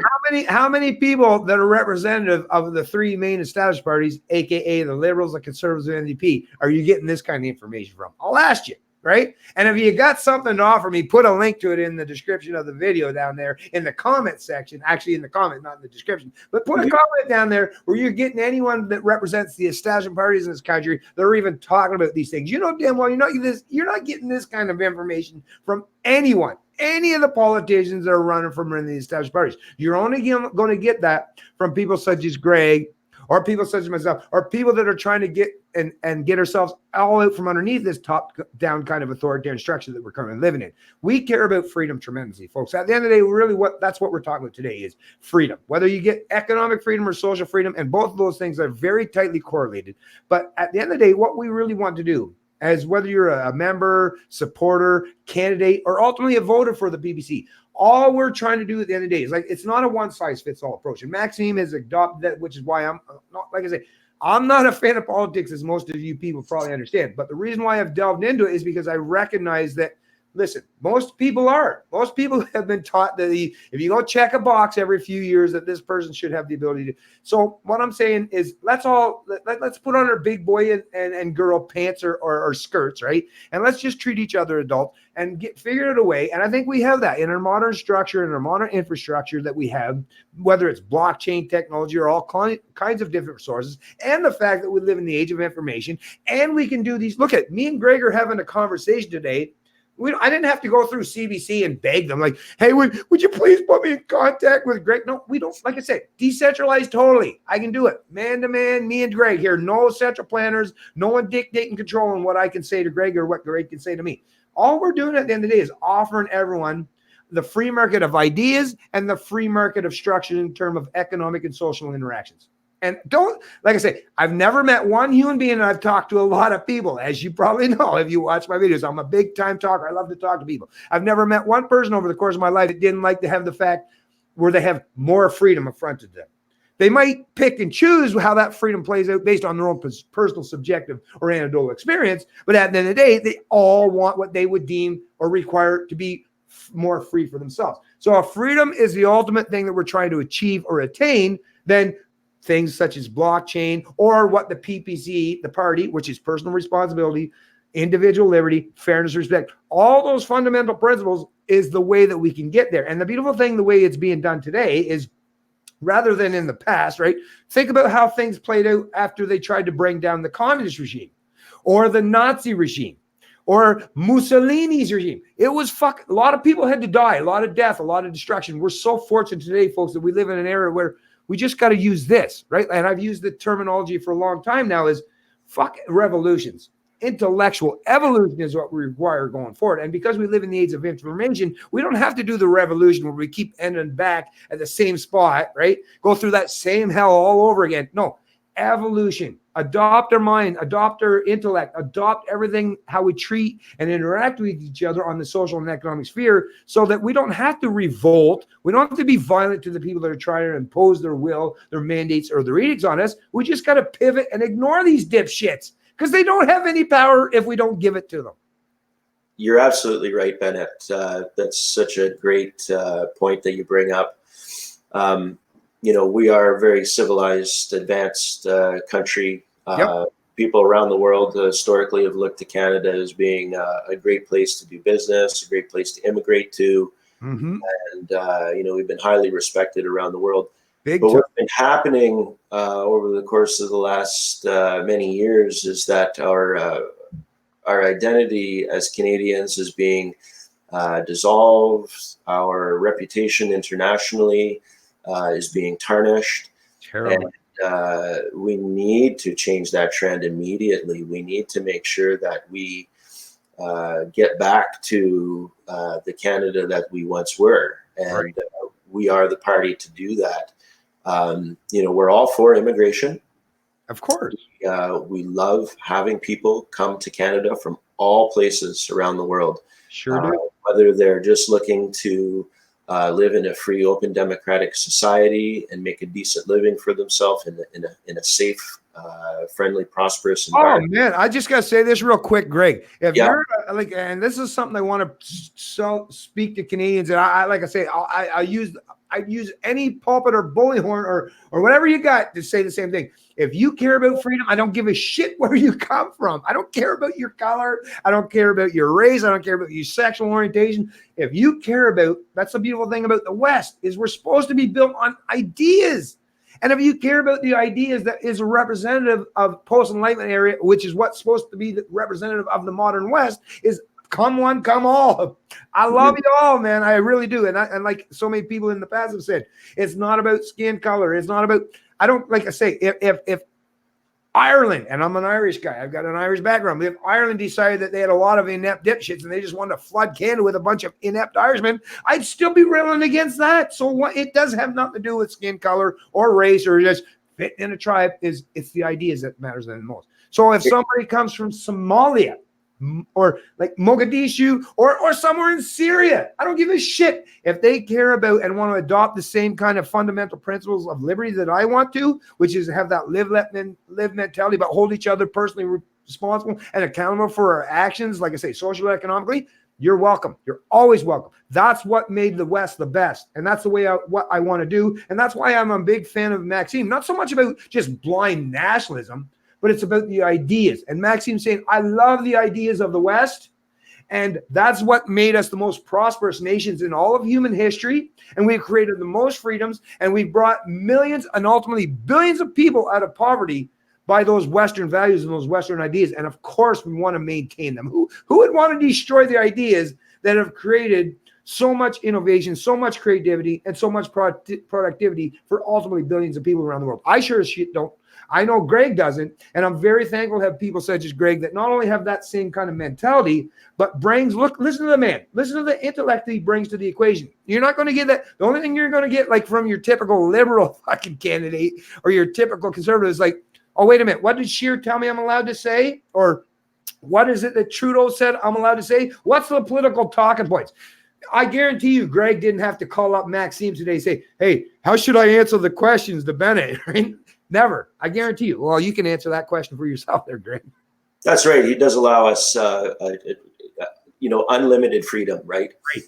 In terms of what we want to talk about, in terms of any draft legislation that we want to bring forward. And that again, that is the foundation of democracy and how our system of governance works in Canada. 338 members of Parliament taking the voice of their constituents back to the House of Commons and having discussions around various topics, and then creating draft legislation around it, and then allowing it to go through the courts and creating the framework around how we operate the country, right? Right. And that currently is not what's happening. No. You don't have a democracy in Canada right now. No. This should be alarming, highly alarming to everybody that's listening to this. You need to tell people that things have changed. The goalposts have moved in Canada. All parties are complicit except the People's Party of Canada. We have identified this corruption at the root of our democracy. We're calling it out. And this is the political revolution that will get us back, or the political evolution. Thank you, Bennett. No, but you can, no, but it's okay. I know Maxime said the whole rep, but I'm totally on board with, but I just do my own thing. That's all I'm saying. Yeah, absolutely. Yeah. And we need to use the tools and the resources that we have available to us to get our message out, because the election is coming up very quickly. Yeah, it's like 38 days out from now. And this is such a pivotal moment in Canadian political history. It's so important. I'm just going to say I couldn't sit on the sidelines anymore. I'll tell you how important it is. I couldn't, even as a staunch libertarian, I just could not. Well, I could have if Maxime didn't step up to the plate. I could have. Right. Although I might have even, pivoted elsewhere. But like I say, when I seen that an opportunity was afforded to me, even though, like I say, I'm a little bit disenfranchised with the political process, and most Canadians are, a lot of them. I mean, 35% of the population still don't vote. But you know what? It's good for someone like myself that represents that voice to step up and say, you know what? This is an opportunity. And I'm not saying it's the best opportunity. I'm not saying it's perfect. I'm not saying it's the most polished thing ever. But this is an opportunity. Like I say, and I've said this kind of metaphor in the past, is a lot of people were taking us down that authoritarian road. At the very least, whether you want to adopt or accept everything that Maxime or the PPC stands for, at the very least, you have to recognize that that's the only party in Canada saying that instead of traveling down that road that's well beaten, it's a well beaten path. I'll acknowledge that. But Maxime's saying, hey, I'm willing to at least take us off on this off ramp. And before we start heading in a different direction, let's sit down and start talking about how we want this country to be properly governed going forward. At the very least, like I say, no matter how you look at it, you can agree with Max on some level or no level or on everything. But at the very least, you know that it's very important before we continue down this well-beaten path that is shown to be detrimental to a large, substantial portion of our population. At the very least, let's take a break. Let's think critically about these issues, because we have finally been given the opportunity where we have the ability to travel, or at least get off on that ramp and start thinking critically about these issues. And that's what I like about it, because rather than this, just totally destroying or degrading society completely and going into a full revolt or revolutionary aspect, this is a way to pivot, like I say, by using our intellect, where no violence actually has to take place. Now, it's not to suggest no violence will ever take place, but I'm saying at the very least, if we do it under this manner, in this proper methodology where it's not, we're not, like I've said in the past, even though myself, I'm kind of the guy that's like, I like to pull on the emergency brake and like fucking spin back going the other way. Well, you know what? Chances are if I did that, there'd be a whole lot of people will be in disenfranchised and have a lot of hardships imposed upon them. So it's like, maybe I'm thinking that I'll restrict and confine and contain my own ambitions, which is to head back to liberty as quick as humanly possible. I'm even willing to say, okay, no, we can't do that. We can't do that. But we're given and afforded the opportunity where we don't have to do that. We don't have to pull on the emergency brake and head back the other way automatically and maybe give some people whiplash, right? No, we can do this in a very constructive manner. And Absolutely. Let me tell you, folks, if you don't take advantage of this opportunity, like I've said this in the past too, well, the next option that might be afforded to you after going through another 4 or 5 years of fucking authoritarianism, well, that next option afforded to you might be literally something that's even worse than pulling on the emergency brake. We might end up fucking winding ourselves in the ditch, right? You're absolutely right. The opportunity that we have with Max Bernier and the People's Party of Canada, the common sense revolution, is to take a non-aggression principled approach Exactly. to political revolution in our country. Yep. It's such a pivotal time in Canadian politics that this actually has the potential to be the last election. Oh, yeah. Oh, it's... We're at that point where the authoritarianism is so strong that they could decide if they are allowed to maintain a position of power in Parliament, that they will say, you know what, the democratic process is now officially complete in Canada. These are the new rules that we're operating under, and it could happen that quickly. I think that their game plan was actually mapped for about from today, probably about an 11 or 12 year transition towards the United Nations Agenda 2030. But what they did not anticipate is the outlier. They did not anticipate that Maxime Bernier was going to take the initiative to start a new political party in Canada. And so this is catching them off guard.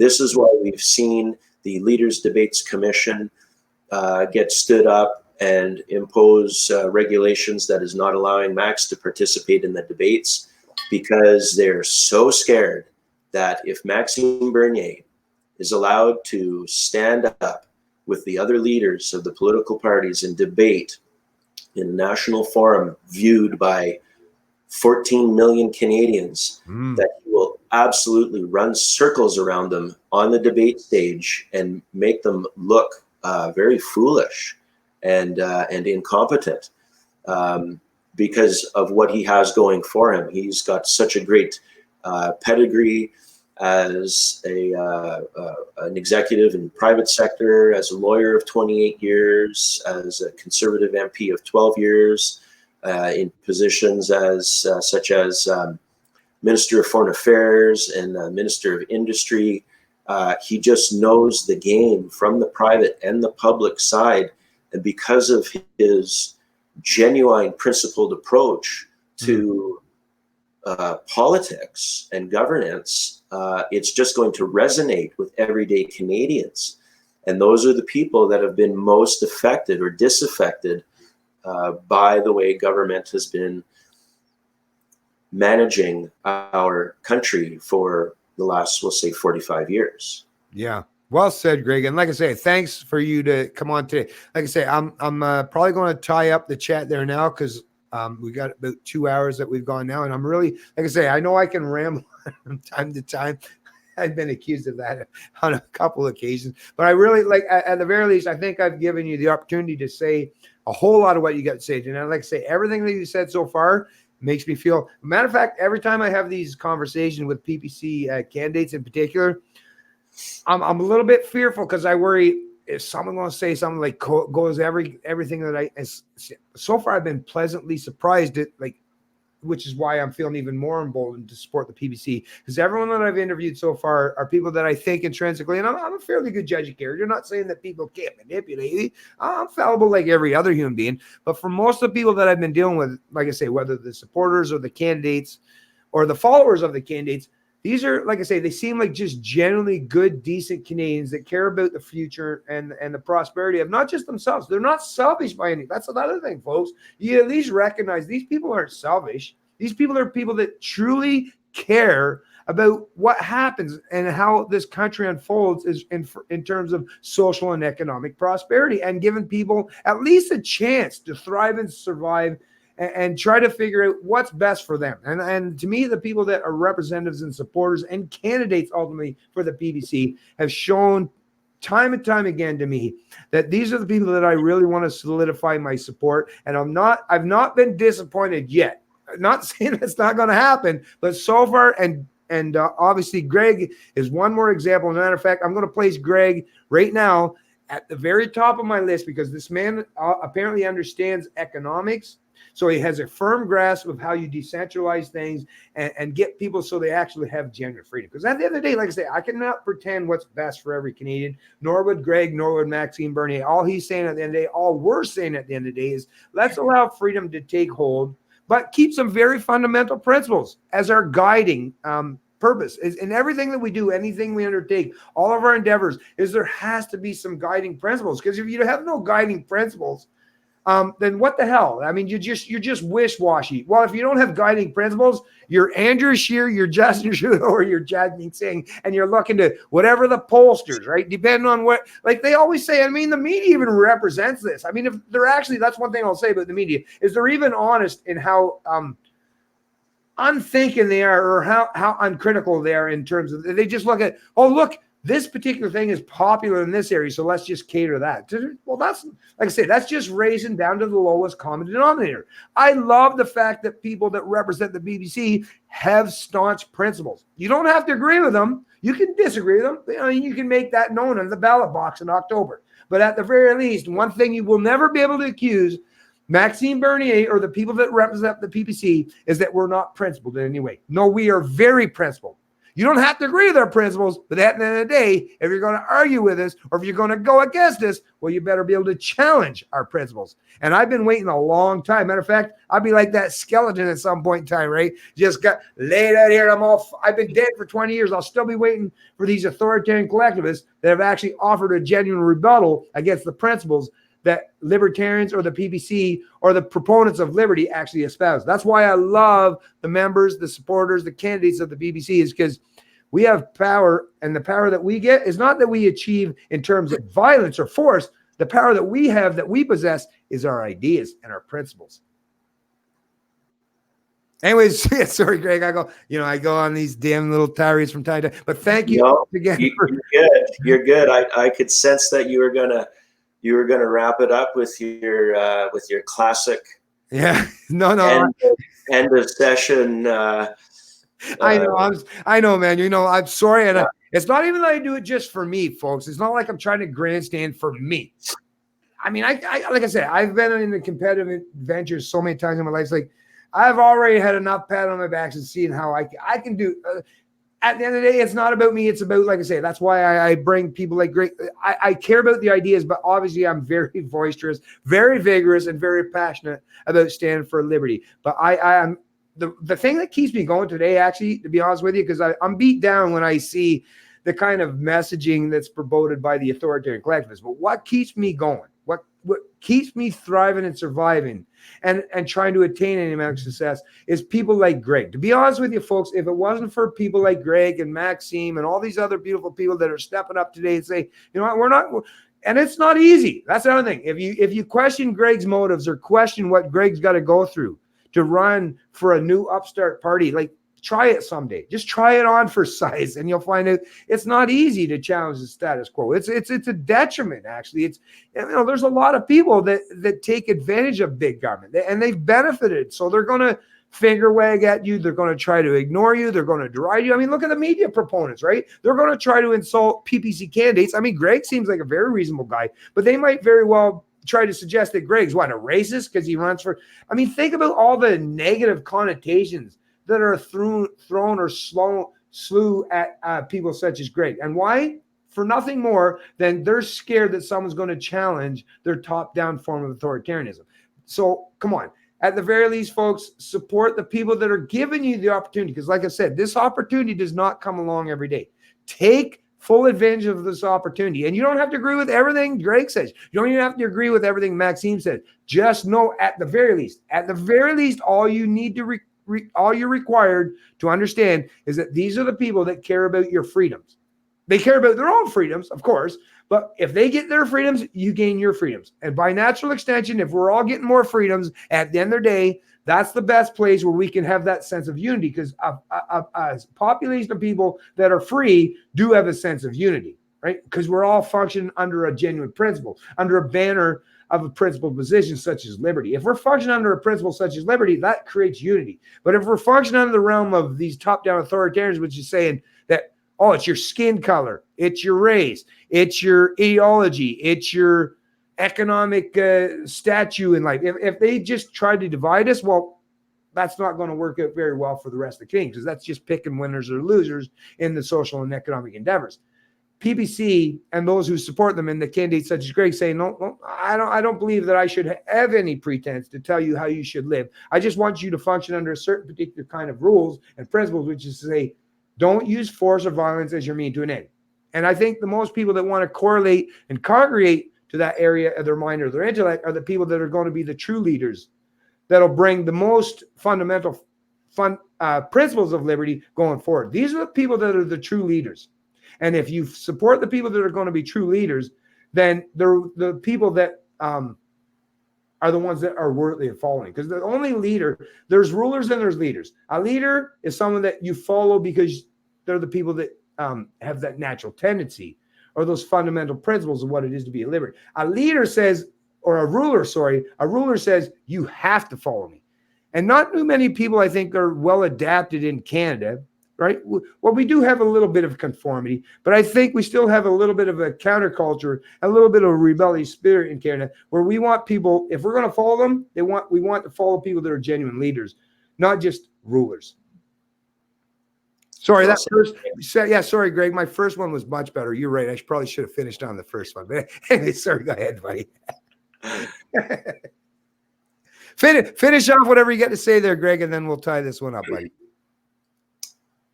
I encourage people to visit our website, peoplespartyofcanada.ca. Look at our policies. You may not agree with everything that you see.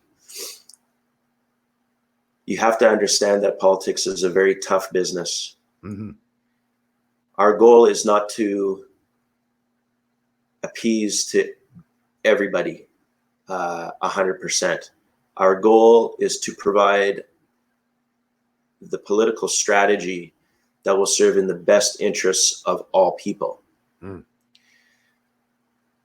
I also encourage people to look at the other party websites. Whoever else you think you may be voting for, go to that party's website. Look for their party platform. Compare policies. So if there's a particular policy that you're concerned about, whether it's a firearms policy or an immigration policy, go look and make a comparison. The People's Party of Canada has the best website out of any political party. We are very clear in what we are proposing. We have the issues, the facts, and the plan for each of our policies. People need to know what it is they're voting for. Right. It's so important. You need to know what you're voting for. If your option that you're considering right now is not the People's Party of Canada, and you are not able to determine what it is they stand for because they are not forthcoming in the information, you need to be very concerned. Mm-hmm. An evasion of the truth is equivalent to lies. Yep. And will lead to places you don't want to go.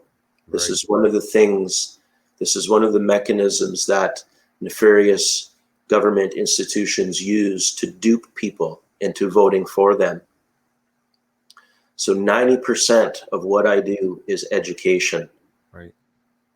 We're trying to educate people,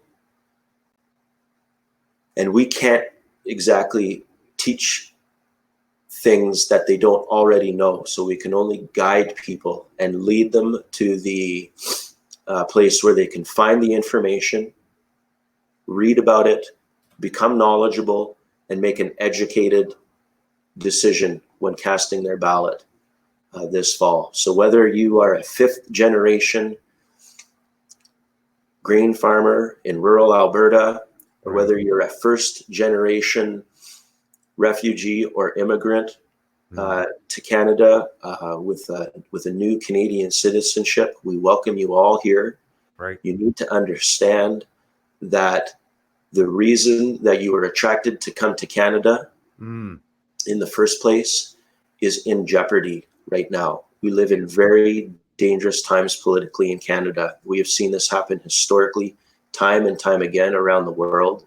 Mm-hmm. And we're very lucky to have a man like Maxime Bernier that has stood up and called out the corruption within government and taken the actions that he has. He has a huge team of people behind him. Yep. That are supporting this. And we have an army of Canadians behind us that are fighting for the sovereignty of our nation. We really do. Yeah, a lot of people. We really do. So I'm a terrible politician because I'm not going to lie to you. I'm just going to give it to you straight I'm up. so glad you're a terrible politician, Greg. And thanks for putting this event on for us today, Bennett. It's been great chatting with you, man. No, I listen, I really love it. Like I say, every time I've had these conversations, and like I say, I'm always a little bit apprehensive because I don't know how these, and Greg will confirm for you. We didn't have any conversation. Well, I mean, a week ago, like you said, we had a chat, but it's not like I set up anything in terms of how we're going to talk. We're just free flowing here, folks. This is why it's not professional, right? We don't have earpieces where we're like somebody's putting shit on our ear, how we're supposed to. No, we're just two Canadians that are trying to talk about these things. But yeah, every time that I've had these conversations, basically, and I can't even think of an exception. I'm sure there might be some, maybe at some point in time.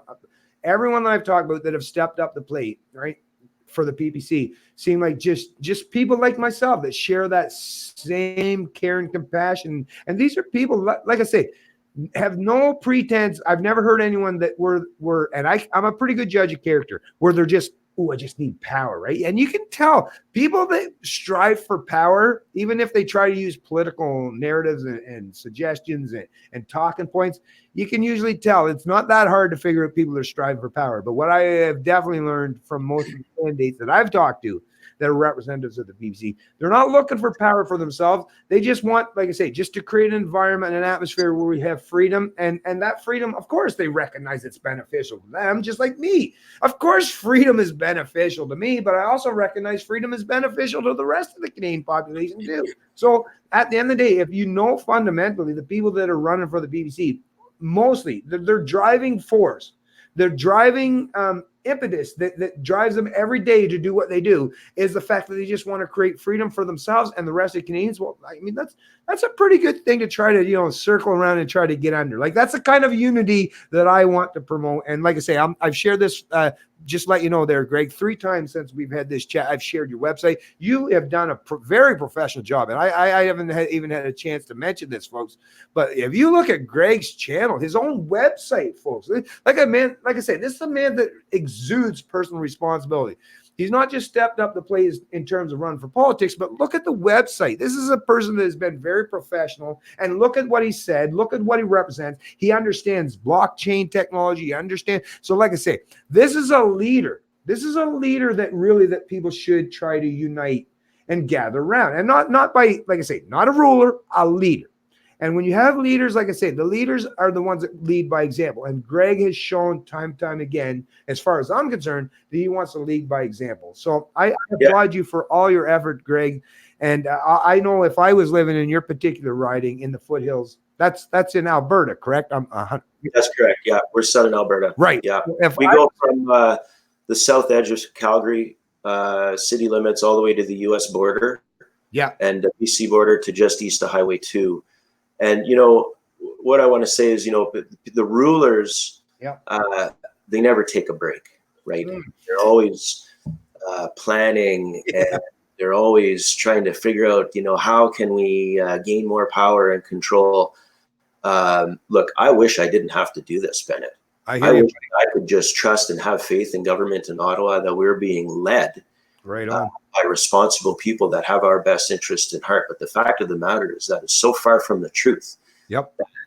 As a freedom-loving man, I have to stand up and assume my patriotic duty. Right. To fight for the sovereignty of our country and the future of our children. Damn right. So I'm proud as hell as people like yourself that are doing that. As a leader, I feel as though we will be able to put things on the table and put things in place, and then we're going to be able to step back and allow the movement to carry on with the momentum by itself. Of course, we're always going to have to fight the forces of tyranny. Yep. Because they will never take a break. No. And I'm willing to take up this responsibility for as long as it takes so that we can get the stronghold back. Well, thank you for doing so, Greg. And I'm sure anyone that's going to watch this video is going to feel the same way, and very appreciative of the fact that you've stepped up the plate. And you're an excellent spokesman, an excellent representative, and ultimately an excellent candidate for the PPC. And I hope the people in your riding show up to not just solidify that, but make that a reality so that you're a representative that actually be a voice out there in Ottawa at some point. I'd love to see Greg Hession stand there in Ottawa and actually talk reasonable, because that'd be probably one of the first question periods that a person could watch where you're like, oh my God, do you mean someone's talking about stuff that actually resonates with me rather than just a bunch of fucking bickering and whining and moaning about team A or team B? That's what Canadians are striving and starving for today, is people that are going to fill themselves and their minds and their hearts and their souls with not just good information, but aspiring for liberty and aspiring for freedom. That, to me, at the end of the day, whether, like I say, whether it happens on the political stage or in the philosophical realm or in the social media areas that we help spread our ideas, at the end of the day, all I care about is whatever means that are needed or necessary to help more Canadians to understand what freedom is all about. And Greg is definitely at the forefront as a member and a representative and a candidate for PPC. So thanks to all of you that have joined this chat and joined this stream. Like I say, I'm going to have lots more going forward. Actually, I don't have anything set up particularly for next week so far. I have a couple already kind of tentative. Actually, no, wait a minute. No, one thing. Sorry, Greg. I just want to mention this real quick. I do have actually, is it tomorrow?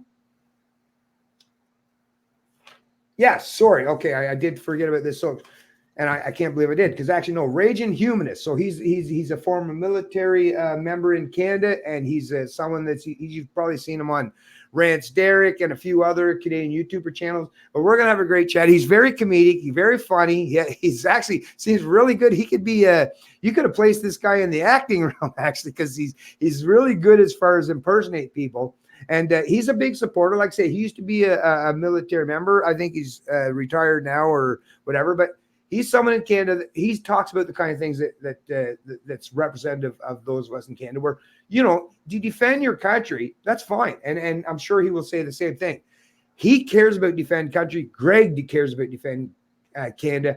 I care about defend Canada. But at the end of the day is, in particular, when I'm talking to the Raging Humanists, is there's some foreign interventionism that is not necessarily correlated with defending Canada, right? Sometimes we can stir up some hornet nests that don't necessarily mean that we're defending Canada. We might actually be causing more harm to our own interests, right? But anyways, I don't even want to get into that now. But anyways, just want to let you folks know I'm going to have a conversation with Raging Humanists. Like I say, real smart, articulate guy, and he's got a good premise as far as standing in terms of defending our country, which is something that I care about. And Greg is doing it from his own perspective, from his own way. Like I say, what it means is a myriad. That's what it means to be Canadian, is there's lots of ways that we can defend our values, our principles, and our country. And that's the thing that I want to conversate and discuss with people such as Greg or Raging Humanists is, what's the best way, what's the best method going forward? What's more conducive with creating a sense of unity in Canada rather than dividing us? Because the way we're seeing so far, based on the political establishment, is they want to play the game of divide and conquer, right? The old that's a Machiavellian model, folks. And I mean, you know, that might have played out hundreds of years ago. But in the modern world that we live in, it should not be necessarily, the driving force shouldn't be about divide and conquer, but unite and getting people coalescing under the banner of liberty. And that's the thing that like I say, under the banner of liberty, that's such a unity position that I think most Canadians will want to adopt and accept. And that's what's going to be our driving force, hopefully, going forward. So thanks, Greg, to join me in this chat today. Thanks for all the people that joined into the conversation in the chat on the side. And I'm sorry I didn't get much chance to respond to you. But like I say, as you know, Greg had a lot to say, so I didn't want to distract myself from listening to what the man had to say, because what he had to say was very important. And I know it resonated with me, and hopefully it resonated with the people in the chat. And if you're in the Foothills riding of Calgary or of Alberta, get out there, help Greg. I mean, do you have lots of volunteers, Greg? Yeah, that's something that actually we could use quite a bit of help on is volunteers. So if there are people that have been listening in, they can reach out to me through my website, greghession.ca, or on Facebook, just Greg Hession on Facebook.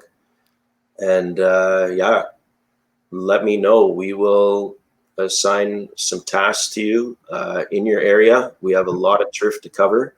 Yep. We don't want to leave any stone unturned. Yeah. This is very important. So if you feel so compelled to participate, we need your help. Yeah, well, one thing I'll say about the authoritarian collectivists, they circle their wagons, and that's not meant as a negative stereotype or anything towards Aboriginal people, folks. That's just a term. Okay, don't get all upset, but I'm just saying they are more than willing to show a sense of unity and even deny their principles for a sense of unity. So at the very least, Absolute denial. Yeah.